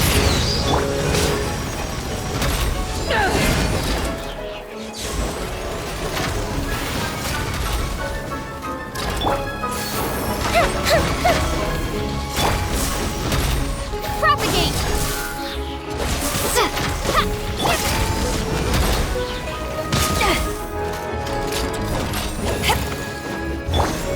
Let the show begin.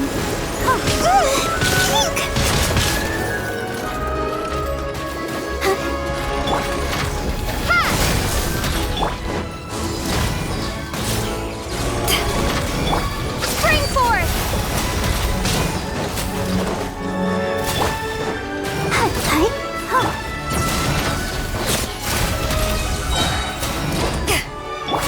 Scatter!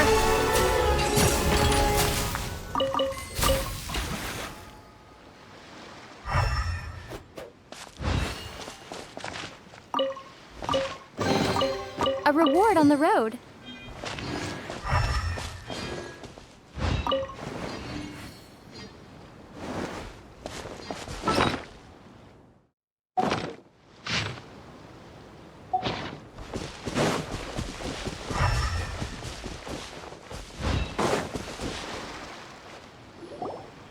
This should be the place marked on the map. This bit of rock certainly looks suspicious. Well, I'd say an investigation's in order then. Plus, if all else fails, we can just blow it up. Wow, you really meant that. Before you lies a serene stretch of open water, its surface shimmering a brilliant shade of sapphire blue. Well, guess this means it's time for a swim.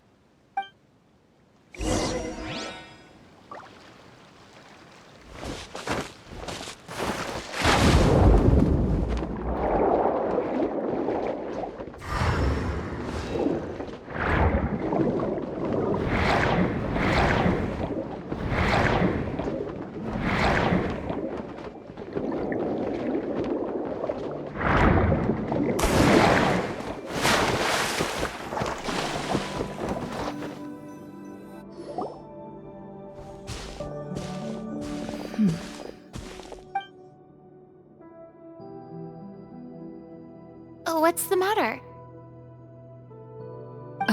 It's nothing. As you step into the cave, you find yourself in an eerily quiet space. Before you lies a narrow passageway that appears to trail off endlessly into the distance.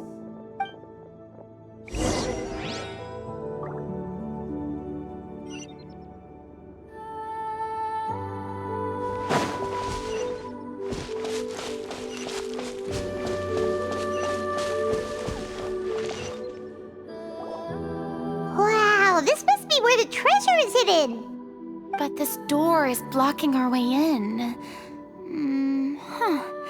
It almost looks like it's been here for quite some time. I've got to hand it to the tabletop troupe. They really went all out with the props. Huh. What have we got down here? A kind of mechanism connected to the door? It looks like we might have to arrange it into a certain pattern. A pattern on a stone door. That's something Master mentioned before. Is something wrong, Clorinde? After a long, difficult journey, you finally arrive at the location indicated by your map. It appears to be an ancient site of some sort, where treasure likely awaits. Your surroundings are exceedingly quiet and serene, as if the secret that slumbers here has never once been disturbed.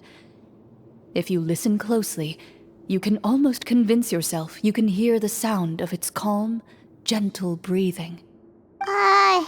That description makes Paimon feel kinda bad for disturbing this place. We're doing this for the sake of the people, to free them from the evil sorcerer. I say it's time for this treasure to once again see the light of day. Linny's right.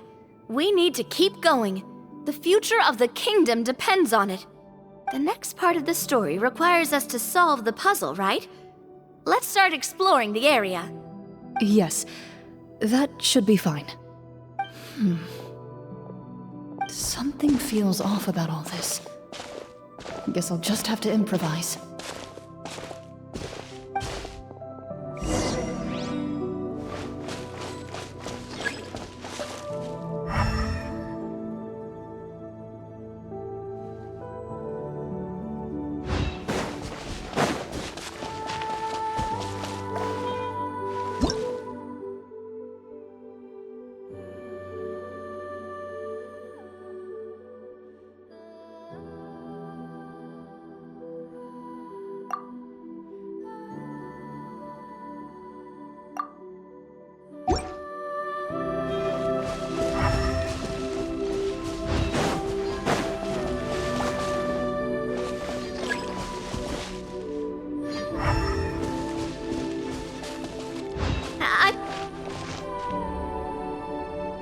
Found something here, too.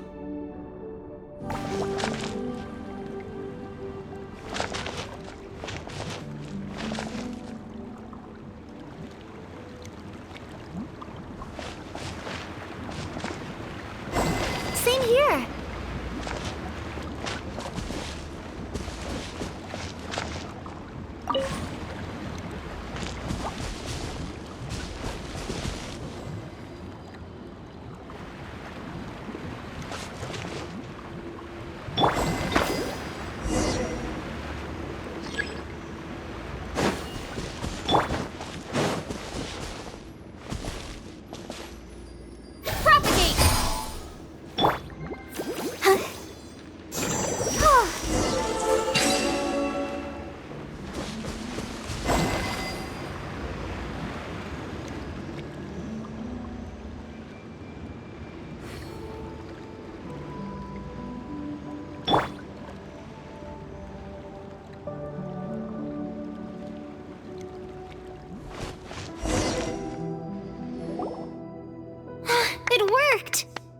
Something just appeared. Some kind of new mechanism, maybe? By solving the puzzles, you prove yourselves worthy of inheriting the secrets of the past. At the end of each puzzle, you're rewarded with With? a key. Oh, it must be the key to the big door. Huh? This is one of the Marechaussee Hunter keys that are passed down from generation to generation. It looks just like the one Master passed down to me. It is said that 4 keys in total are required to form the final, complete key. And it seems like we just collected 3 of them. That must mean... Huh? What's wrong? You hear a few strange noises. Suddenly, all the torches in the ruin go out at once. Huh? What's going on? Did we fall into another trap? For the sake of immersion, please close your eyes, everyone.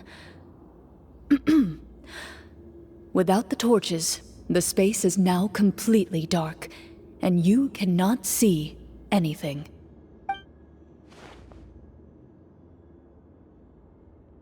But Paimon can still see a little bit over here. Oh, right, sorry. Suddenly, you hear the sound of footsteps pierce through the darkness. There's someone else here? Oh, this is so unsettling. I can't see anything. I've been discovered then. Wait, that voice, it's... You recognize the voice as belonging to the guard who led you to this place. It appears he now covets the treasure for himself, and has come to stake his claim. Oh, so this is just part of the script. Then I can probably relax. Well, if we can't see anything, that means we can't fight to the fullest of our abilities. Should we retreat for now? Judging by the way he's holding his sword, he must be a real Marechaussee hunter. But this isn't part of the script. Retreat? That's not the hunter way. If it's dark for us, then it's dark for him. We choose to fight. Your choice is noted. Please keep your eyes closed until I tell you the torches have been relit. This battle will be in the dark. You got it! Well then, let us begin.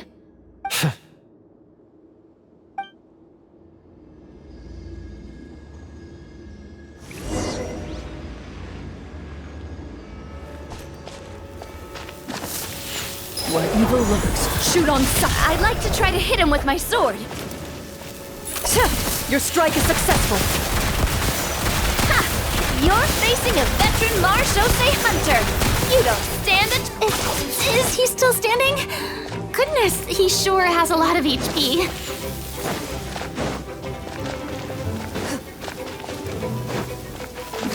Into the shadows.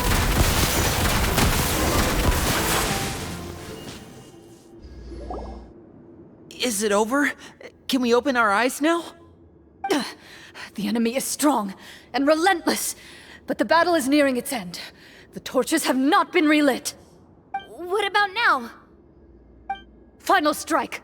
Ha!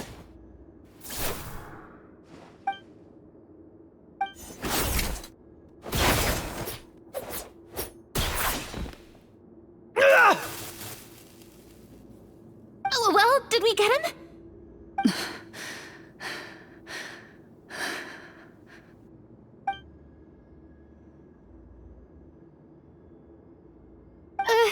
Clorinde?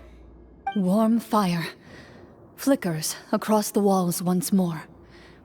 Your vision is now clear.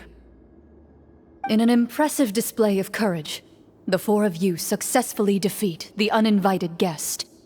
That look in his eyes. It's like he became an entirely different person as soon as I defeated him. Huh? Mr. Florian? Oh, wait. We're supposed to be role-playing. I should stay in character. Speak your name, guard. Why did you lead us here just to betray us? Is this treasure really more important to you than bringing peace to the kingdom? What kingdom? What peace? Those were nothing but lies! I, Florian, am a true Marechaussee hunter, descended from hunters of ages past. So he's also using his real name. Or, wait, Was that the name of his character from the very beginning? Then I'm even more confused. If you truly are a Marashose hunter, shouldn't you want to help us just like you said before? Shouldn't we fight together for the sake of the people? What do you know? In this day and age, there's no glory to be had as a Marashose hunter. What's that supposed to mean? My skills were passed down to me by my father. We lived a life of obscurity in the remote wilderness. Still, he devoted everything he had to being a Marashose hunter. And what did he get in return? A life of poverty and pain. In a world that forgot all about him. When he died, not a single person came to mourn his passing. The Marashose hunters were the ones who saved this city. We're heroes. We deserved more recognition and respect than this. Is he talking about how no one in the capital seems to remember the hunters and their legacy? I didn't expect the script to contain this level of social criticism. So that's why you want to take the treasure for yourself? You feel like you're owed fame and wealth? If you already knew where the treasure was located, why didn't you just come down here and take it? Because I still needed the final key. Only a true Marashose hunter is capable of passing through this final door. As someone who sought to hurt others for his own gain, Florian lost that right long ago. Okay, but what is this treasure anyway? We've got all the keys, right? So can we just go in and take a look? You're sure you want to go in? We've been talking about it for so long. Of course we want to see what's inside. And we've already defeated Florian, right? So he won't try to take it from us anymore. Pesky brats. Watch yourself. Then let's open the door together. All right. Your choice of action is confirmed.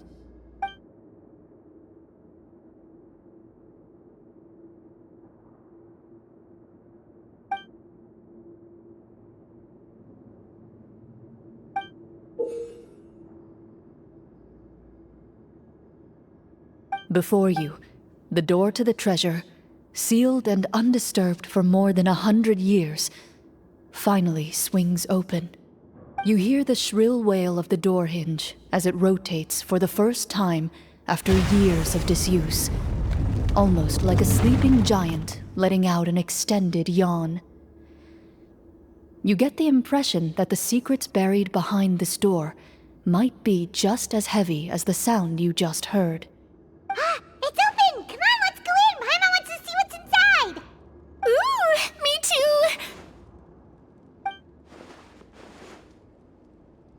Ugh, uncovering hidden treasure is the most exciting part of adventuring. What do we have here? Uh-huh. A stone tablet? And some shabby weapons? You call this a treasure vault? Looks more like an abandoned warehouse. Maybe the troupe ran out of budget at the end? They provided a super immersive experience at the beginning only to drop the ball at the most important part. They could have at least filled this place with cardboard mora or something. Wait, I get it now. Paimon, this is the real Marashose hunter treasure. Huh? This is it? The Marashose hunter treasure is just a stone slab and some broken swords? I can't believe it. I refuse to believe it!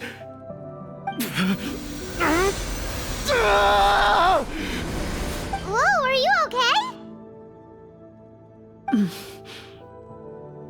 The Marashose hunter before you appears to suffer a serious mental breakdown. He needs to leave the room for a moment to collect himself. One of you seems to understand the significance of the treasure already. If the rest of you wish to follow suit, you may remain here in the meantime and explore your surroundings.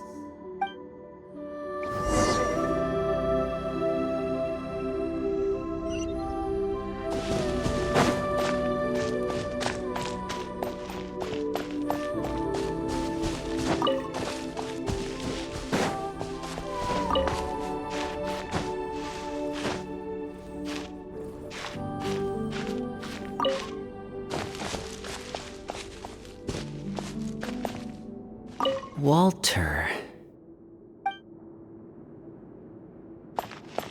What is the treasure supposed to be?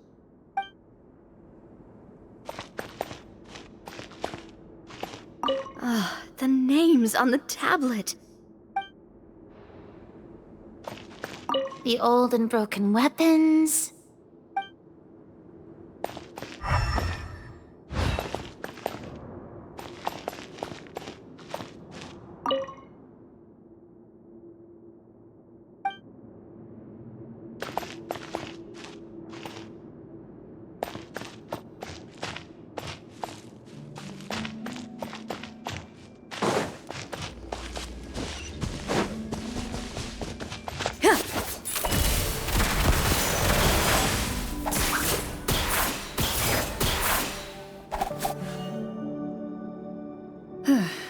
So, how are you doing? Feeling any better? What just happened? Do you remember how you got here? Or what happened to your body just now? I remember now. I brought you here because I wanted to... The explosives in the cave! You mean these? Huh? How did you... I could tell something was off the moment I stepped into this cave, so I kept an eye out. I've already dismantled the whole thing. So the strongest champion duelist in all of Fontaine saved the day once again. Guess I shouldn't be surprised. It would seem your skills as a Marechaussee hunter are as sharp as ever. I deserve some answers, don't you think? Tell me why you wanted to lure me here. Everything you said earlier sounded like the truth. Luckily, your monologue was dramatic enough to convince my friends you were just role-playing. I don't know. I just always felt like there was something in my heart that didn't belong to me. Something agitated and angry. Who knows? Maybe it was my own anger all along. I could never really tell. The feelings about my father and the other Marechaussee hunters are real. It just wasn't fair. I was angry, bitter that no one remembered them or praised their accomplishments. I don't know when it started, but at some point, my anger came to completely consume me. At that point, I remembered the legend my father used to tell me. The one about the treasure. But if the treasure was all you cared about, why plant all those explosives? Wouldn't they just destroy the treasure and bury you along with it? I can't remember. My head is a mess. It felt like there was this voice telling me to eliminate the hunters, but now it's gone. From your description, I suspect you were dealing with a devorator. Devorator? Oh, your master, your father, I mean, never talked about it? It was a kind of monster that was active several centuries ago. No, I've heard of it. I'm just not sure why you suddenly... Wait, it can't be. The seal! The seal? My family has served as Marechaussee hunters for many generations. But the title and swordsmanship weren't the only things passed down over our line. There was a seal as well. My father instructed me to always watch over that seal and maintain it regularly. He said it had been passed down over a truly ancient age, and protecting it was our clan's most important duty. But I neglected that duty after he died. I finally decided to come down and check on it one day, and that's where my memories become fuzzy. The Devorator would be a formidable adversary for any mortal being, even ones as capable as the Hunters. If you lacked the power to completely destroy it, you could easily fall prey to its influence and corruption. In light of this, some Marechaussee hunters chose to seal the Devorator away, in the hopes that a permanent solution would come with the passage of time. I heard it has the power to amplify the obsessions and desires in people's hearts, to the point where they overtake you entirely. It would seem I'm not just lacking in skill with a blade, but in mental fortitude as well. And yet, you were able to retrieve 3 of the 4 keys. If I remember correctly, each was entrusted to a respected and capable hunter. How did you manage it? One of them belonged to my father. The second I stole from a different hunter. And the third was one that I snatched while the person was on the way home from the tavern. I nearly died in that alley. I know just how strong you are. It's as clear as day to everyone in Fontaine. I observed you from dusk to dawn, but could never find any opportunity to sneak up on you. I never even saw you drink a single glass of liquor. The only way I could think to obtain that last key was to lure you here using your hobby, and then... Oh, I get it now. That monster, it wanted to bury you here alongside the treasure. I won't comment on anything else, but the script was good. Well, I did pour my heart and soul into it. The stories my father used to tell me about the glory of the heroic Marechaussee hunters and how they came to be forgotten. It's more than just a story. Huh? You're proud to be a hunter. You're still holding onto that part of yourself, no matter how small. I have done so many despicable things. I have nothing to be proud of. Then explain the purpose of the evil sorcerer in your story. Huh? Isn't he the true antagonist? The one who sought nothing but his own gain, and used the people as pawns to attain it? In your heart of hearts, he was the one you truly wanted to defeat. But I've already tainted my sword. I no longer have any right to... Wake up, Florian. Remember how you introduced yourself earlier. Do you really think the hunters acted out of a desire for honor and glory? Or to be loved and acknowledged by the people? What did your father teach you about our order? You do not wield your sword for yourself, but to protect those you serve. There's nothing special about a blade. It's the intentions of the wielder that matter above all else. Do you still not understand? Even after seeing the treasure for yourself?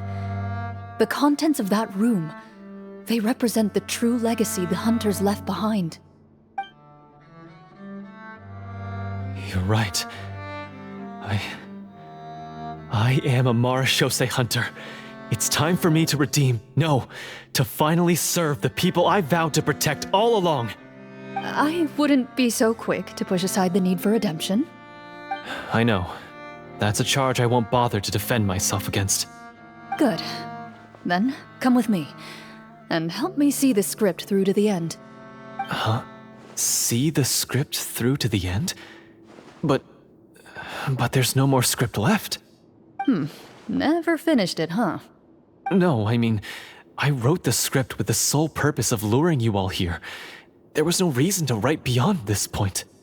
Then we'll just have to keep writing it. The evil sorcerer still needs to be defeated.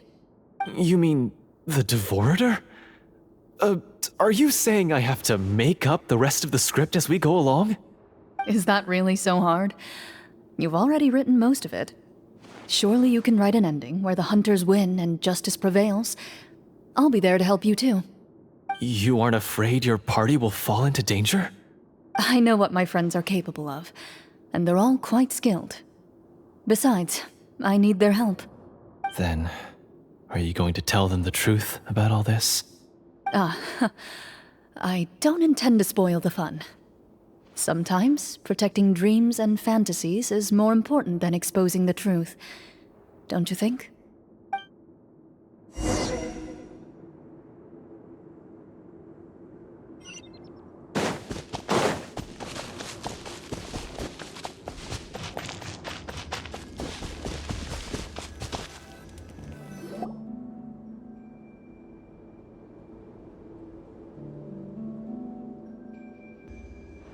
They're back!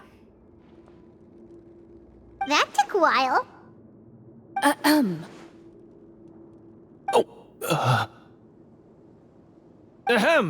My fellow Marechaussee hunters, please forgive me, for I have sinned. Tone it down. Sorry. After crossing swords with you and witnessing your courage in battle, I've rediscovered my true self and regained my pride as a Marechaussee hunter. Oh, Do I smell a redemption arc? I confess, I was brainwashed by the evil sorcerer. He asked me to lure you here so he could bury you in this cave. That little... Wait, you're saying all of that wasn't you, but the evil sorcerer? That's right. He's adept at manipulating the hearts and minds of the people. I fell under his influence because I did not possess a strong enough sense of will. And how are you going to prove that you're a changed man? We're not going to fall for the same trap twice. To be perfectly honest, I only came to my senses after seeing the treasure. It reminded me of my father's past teachings. The treasure was actually... The names of all the Marashose hunters from ages past and their weapons? Wait, you already know? Of course. Don't underestimate a veteran role player's exploration skills. Oh, wait, I mean Marashose hunter Navia's exploration skills. We just finished reading through the content of the stone tablet. That tablet recorded the lives of some fascinating people. For example, this Marashose hunter called Est.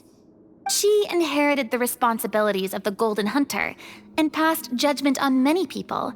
But in private, she had a very easygoing personality.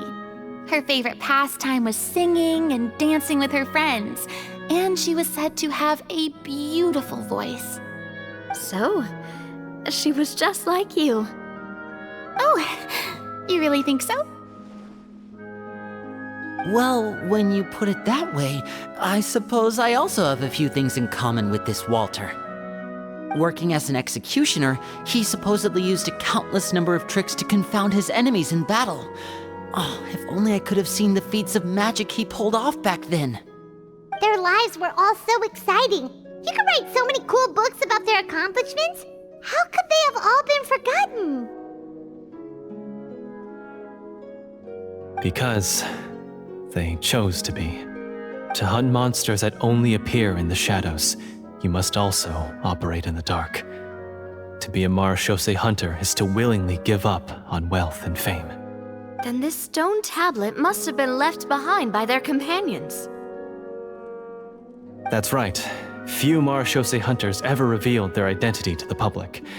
They always protected the city from the shadows.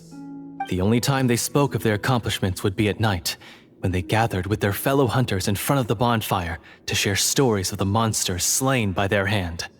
So, this tablet was created not so that the hunters would be remembered by the people, but so that they would be remembered by each other.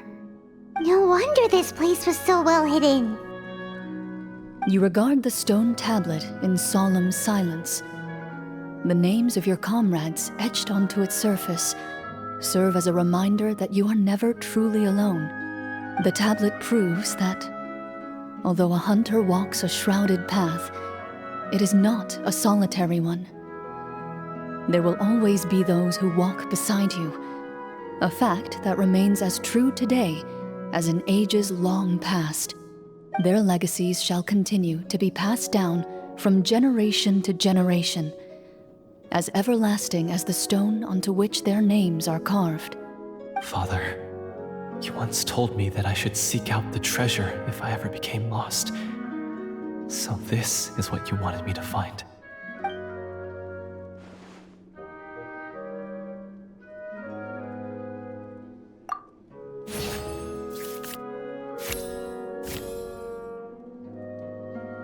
His eyes are sincere, and his words ring true. You can tell that every word he spoke just now came from the bottom of his heart. I implore you, everyone, please give me a chance to make up for all I've done.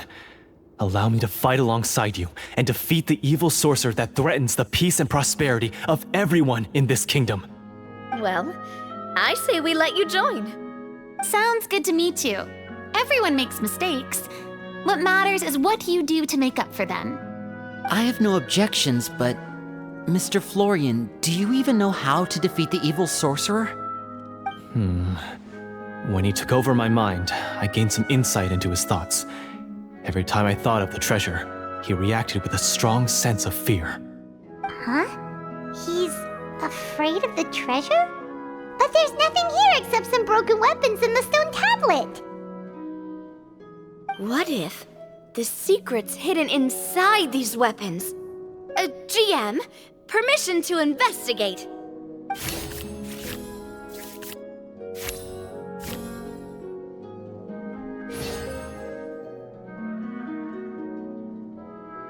At first glance, the weapons appear absolutely ordinary. But as you observe them, you notice a faint energy emanating from within. These blades have slain countless monsters. Though it's been a long time since they were used in battle, their edges remain sharp, as if they're simply waiting for the next worthy hunter to carry on their legacy. So basically, take these with us, right? I'll take this weapon, since it used to belong to Est. Maybe it'll find comfort in being held by someone who appreciates the arts. Ah, good idea. I'll take Mr. Walter's bow then, from one archer magician to another.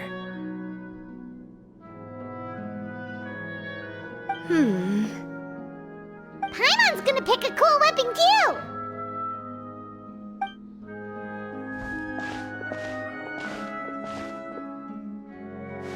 As you grip your weapons, you can almost feel the will of past hunters coursing through your being.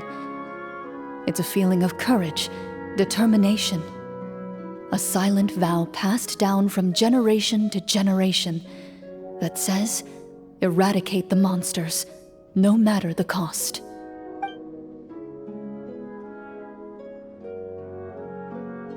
Mr. Florian, do you know where to find the evil sorcerer? I was able to see his surroundings when our minds were connected. I believe he's currently hiding out at the church in the kingdom. We must be extremely careful. He's spent so long living among monsters that he's now taken the form of one. He will not be easily defeated. Then why don't we explore some more and try to find some higher level gear? We don't want to just fight him and lose, right?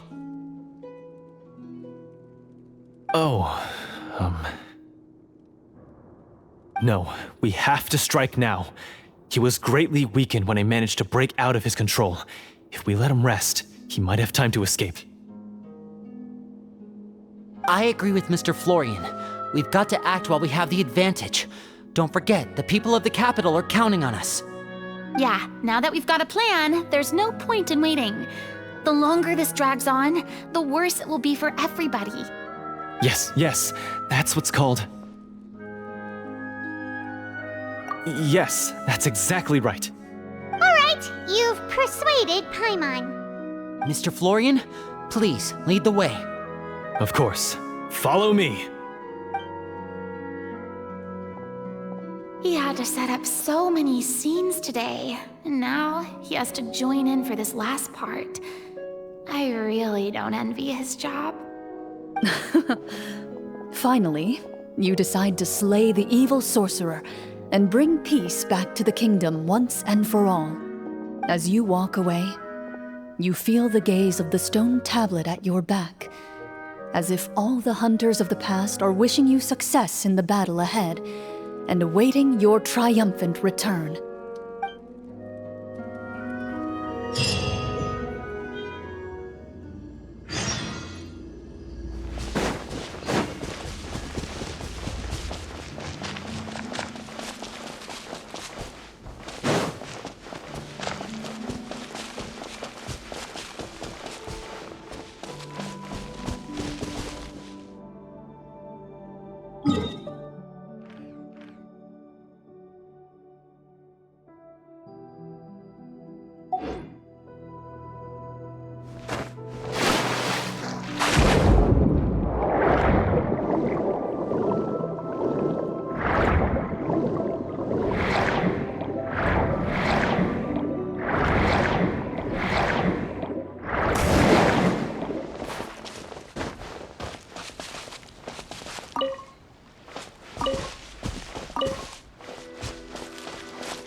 Finally, you arrive at the church Florian described. As you approach, an ominous aura surrounds you. You get the sense that your enemy is close at hand. How strange. This uneasy feeling seems so real. How did they manage that? Now, it is time for the final battle. Let's go!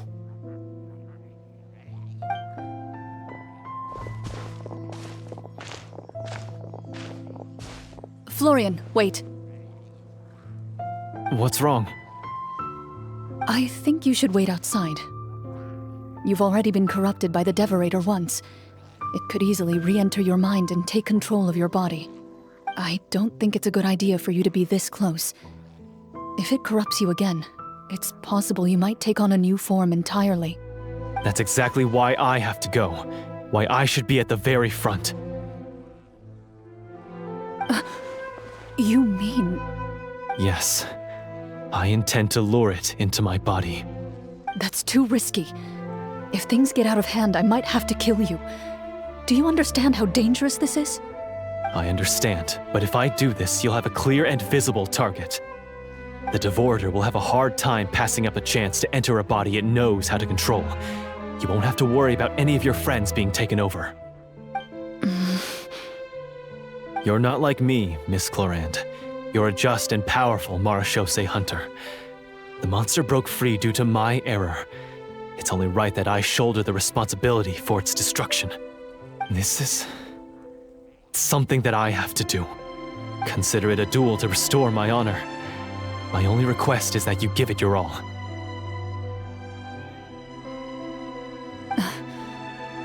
I understand. Then, as a champion duelist, I hereby accept your request for a duel, and extend to you my most sincere regards. Thank you. The battle is now upon us. Let the Devorator once again tremble under the blade of the marechaussee hunters.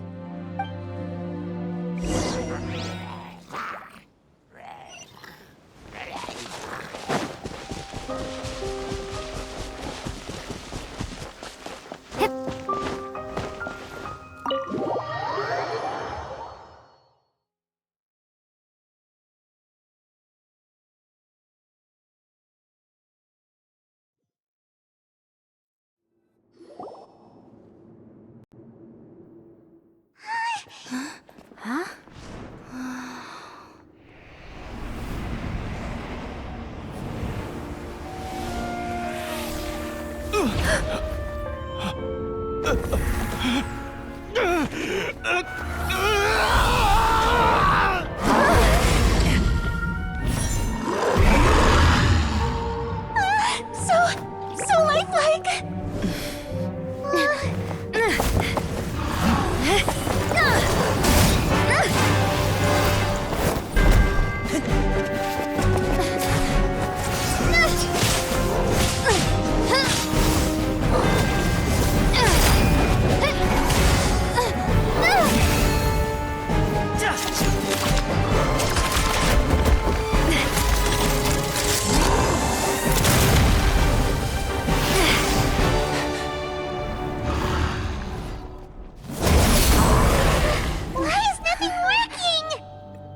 This foe is not invincible. You hold the treasure. The power to defeat it in your own 2 hands. The treasure? You mean... The names! It's the marechaussee hunters' names! How are we supposed to... You forget, Paimon? There's still one skill we saved until the very end. Hunters fight not for fame, but to aid the people whenever they are summoned. Walter the Marechaussee Hunter, master of 1,000 tricks, executioner of the Phantom Hunters, I call for aid!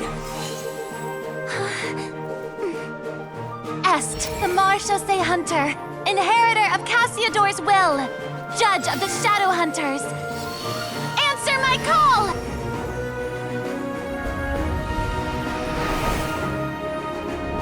Petronia, protector of justice and order. The hunter I respect the most. Thank you for saving my friend, the best one I'll ever know. Please, lend us your strength!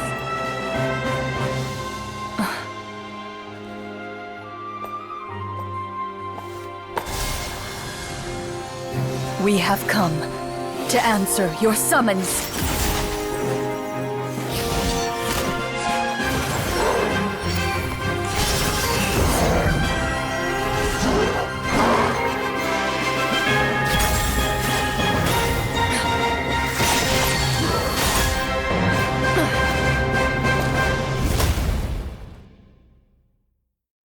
And so, the monsters were eradicated, and the sorcerer was defeated.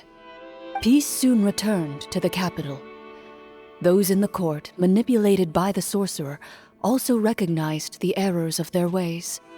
Some remembered the names of the heroes who saved their kingdom, but others simply continued their lives none the wiser. Such is the story of the Marechaussee Hunters. They pursue the phantoms in the darkness and exterminate all who pose a threat. They will always protect the city and those within it, even should all memory of their accomplishments be forgotten by the very people they serve. I am assuming we've finally reached the end of the script. Yes, you've reached one of the better endings. It's a pretty solid story overall.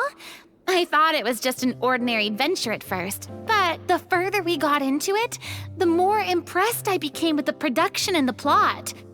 That final battle especially! All the effects were super realistic. Oh, right. Yeah, totally. That's a really good point. I never expected the weapons we picked up from that vault would have that kind of effect. Yeah, mine nearly scared the daylights out of me when it started glowing. I took a good look at it after we got out, but I don't think it ever lit up again. Oh, we should probably give these props back, right? I'll just leave mine here. Did you have a good time? Of course. Let me know if another script like this comes around. Sure, no problem. Then I'll head back for now. I think I need some time to fully digest everything that just happened. Once Mr. Florian is awake, please pass on my regards to him. He must be extremely exhausted to have passed out cold like that. You're right. He's had a lot to deal with. Well, see you all some other time. Toodaloo!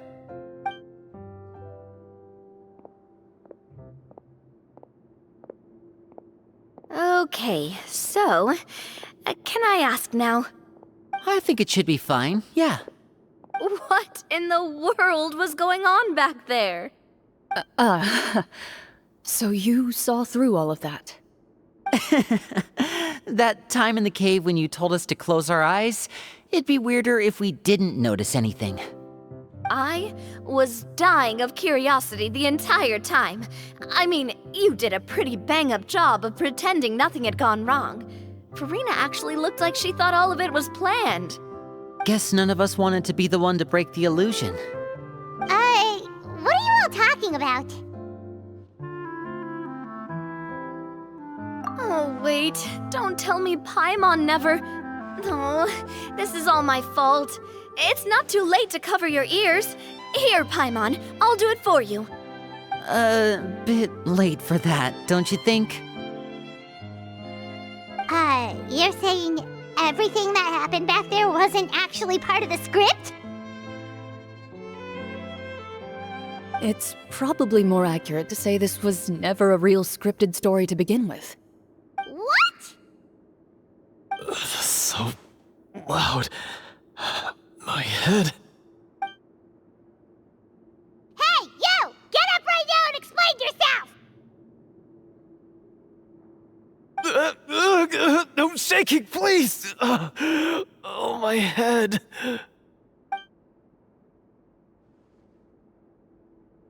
Did Paimon just hear that right? You guys made up that whole last part on the spot?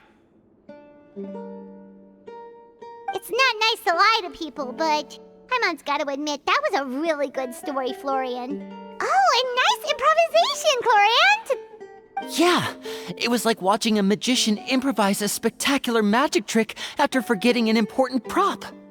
If Paimon knew something was wrong with that vault, she would have floated straight in the opposite direction. Everything was under control. As if you've ever described a situation as being out of control. I'm pretty sure any situation you consider to be easy to handle would scare a reasonable person half to death. Guess I'm just used to it. You must run into a lot of unexpected situations then. That explains why you're so good at coming up with things on the spot.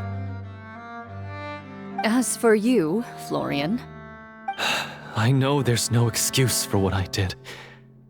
I'll turn myself into the guards at once, confess my crimes, and accept any punishment that comes my way. I would say you've already suffered more than enough. What? You may have been blinded by fame and fortune in the beginning, but your actions during the final battle had proven you to be a true marechaussee hunter.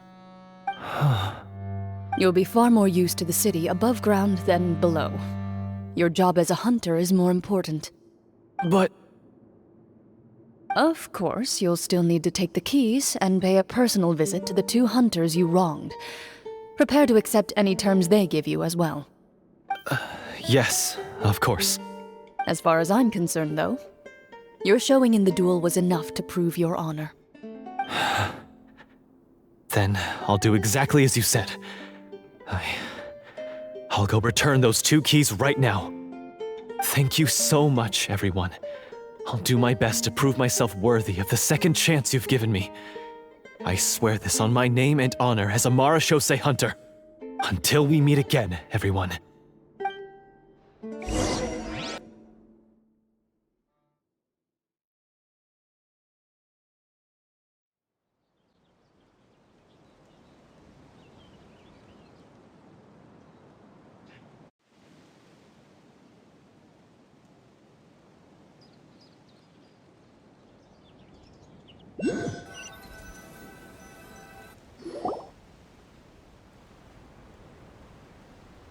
Speaking of marechaussee hunters, what should we do about the treasure in that cave? Leave it be. Are you sure? We could show it to people, make it so that the hunters are remembered. Don't you want that? No. Every name on that tablet made the same choice. All hunters know what the path entails. I am no exception. My identity as a marechaussee hunter is not something I need people to remember. I wish only to be recognized as a champion duelist. Nothing more. That's certainly very different from the path of a magician. Still, I admire your decision. Wait! I just remembered something. If there were no special effects involved, why did our weapons begin to glow during the battle? That's because the marechaussee hunters of ages past would often imbue their weapons with special enchantments to suppress the monsters. Whenever a monster was nearby, their weapons would start to glow. Oh, so that's why they had an effect on that guy near the end. I really thought the summons were doing all the work. Well, I'm sure the summons were a part of it too. Oh? How so? This particular devorator probably hailed from the same era as the hunters we saw in the room. The names you recited all belonged to the bravest hunters. Countless monsters fell to their blades. That's likely why the devorator visibly reacted when you said them out loud. So the names held the power all along! Navia, everything you said during your summon. Huh? Oh, I meant what I said. I mean, it was true to my character, so yeah, I'm glad you heard it. Just don't make me repeat myself. It's embarrassing. I really appreciated those words. All right. Don't get all sentimental on me. Anyway, let's not talk about that anymore. I'm going to go on ahead. Don't fall too far behind now. She ran off! I should probably head back as well. This story was truly incredible. I might have to spend the whole night telling my siblings all about it. Goodbye.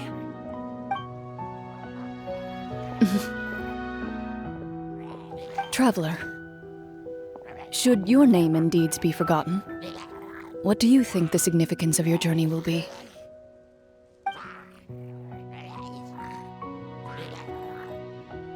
I suppose the significance would be the journey itself and the world we helped create. There's still value in the time I shared with everyone here, in the things we were able to accomplish, even if no one remembers them. A great answer.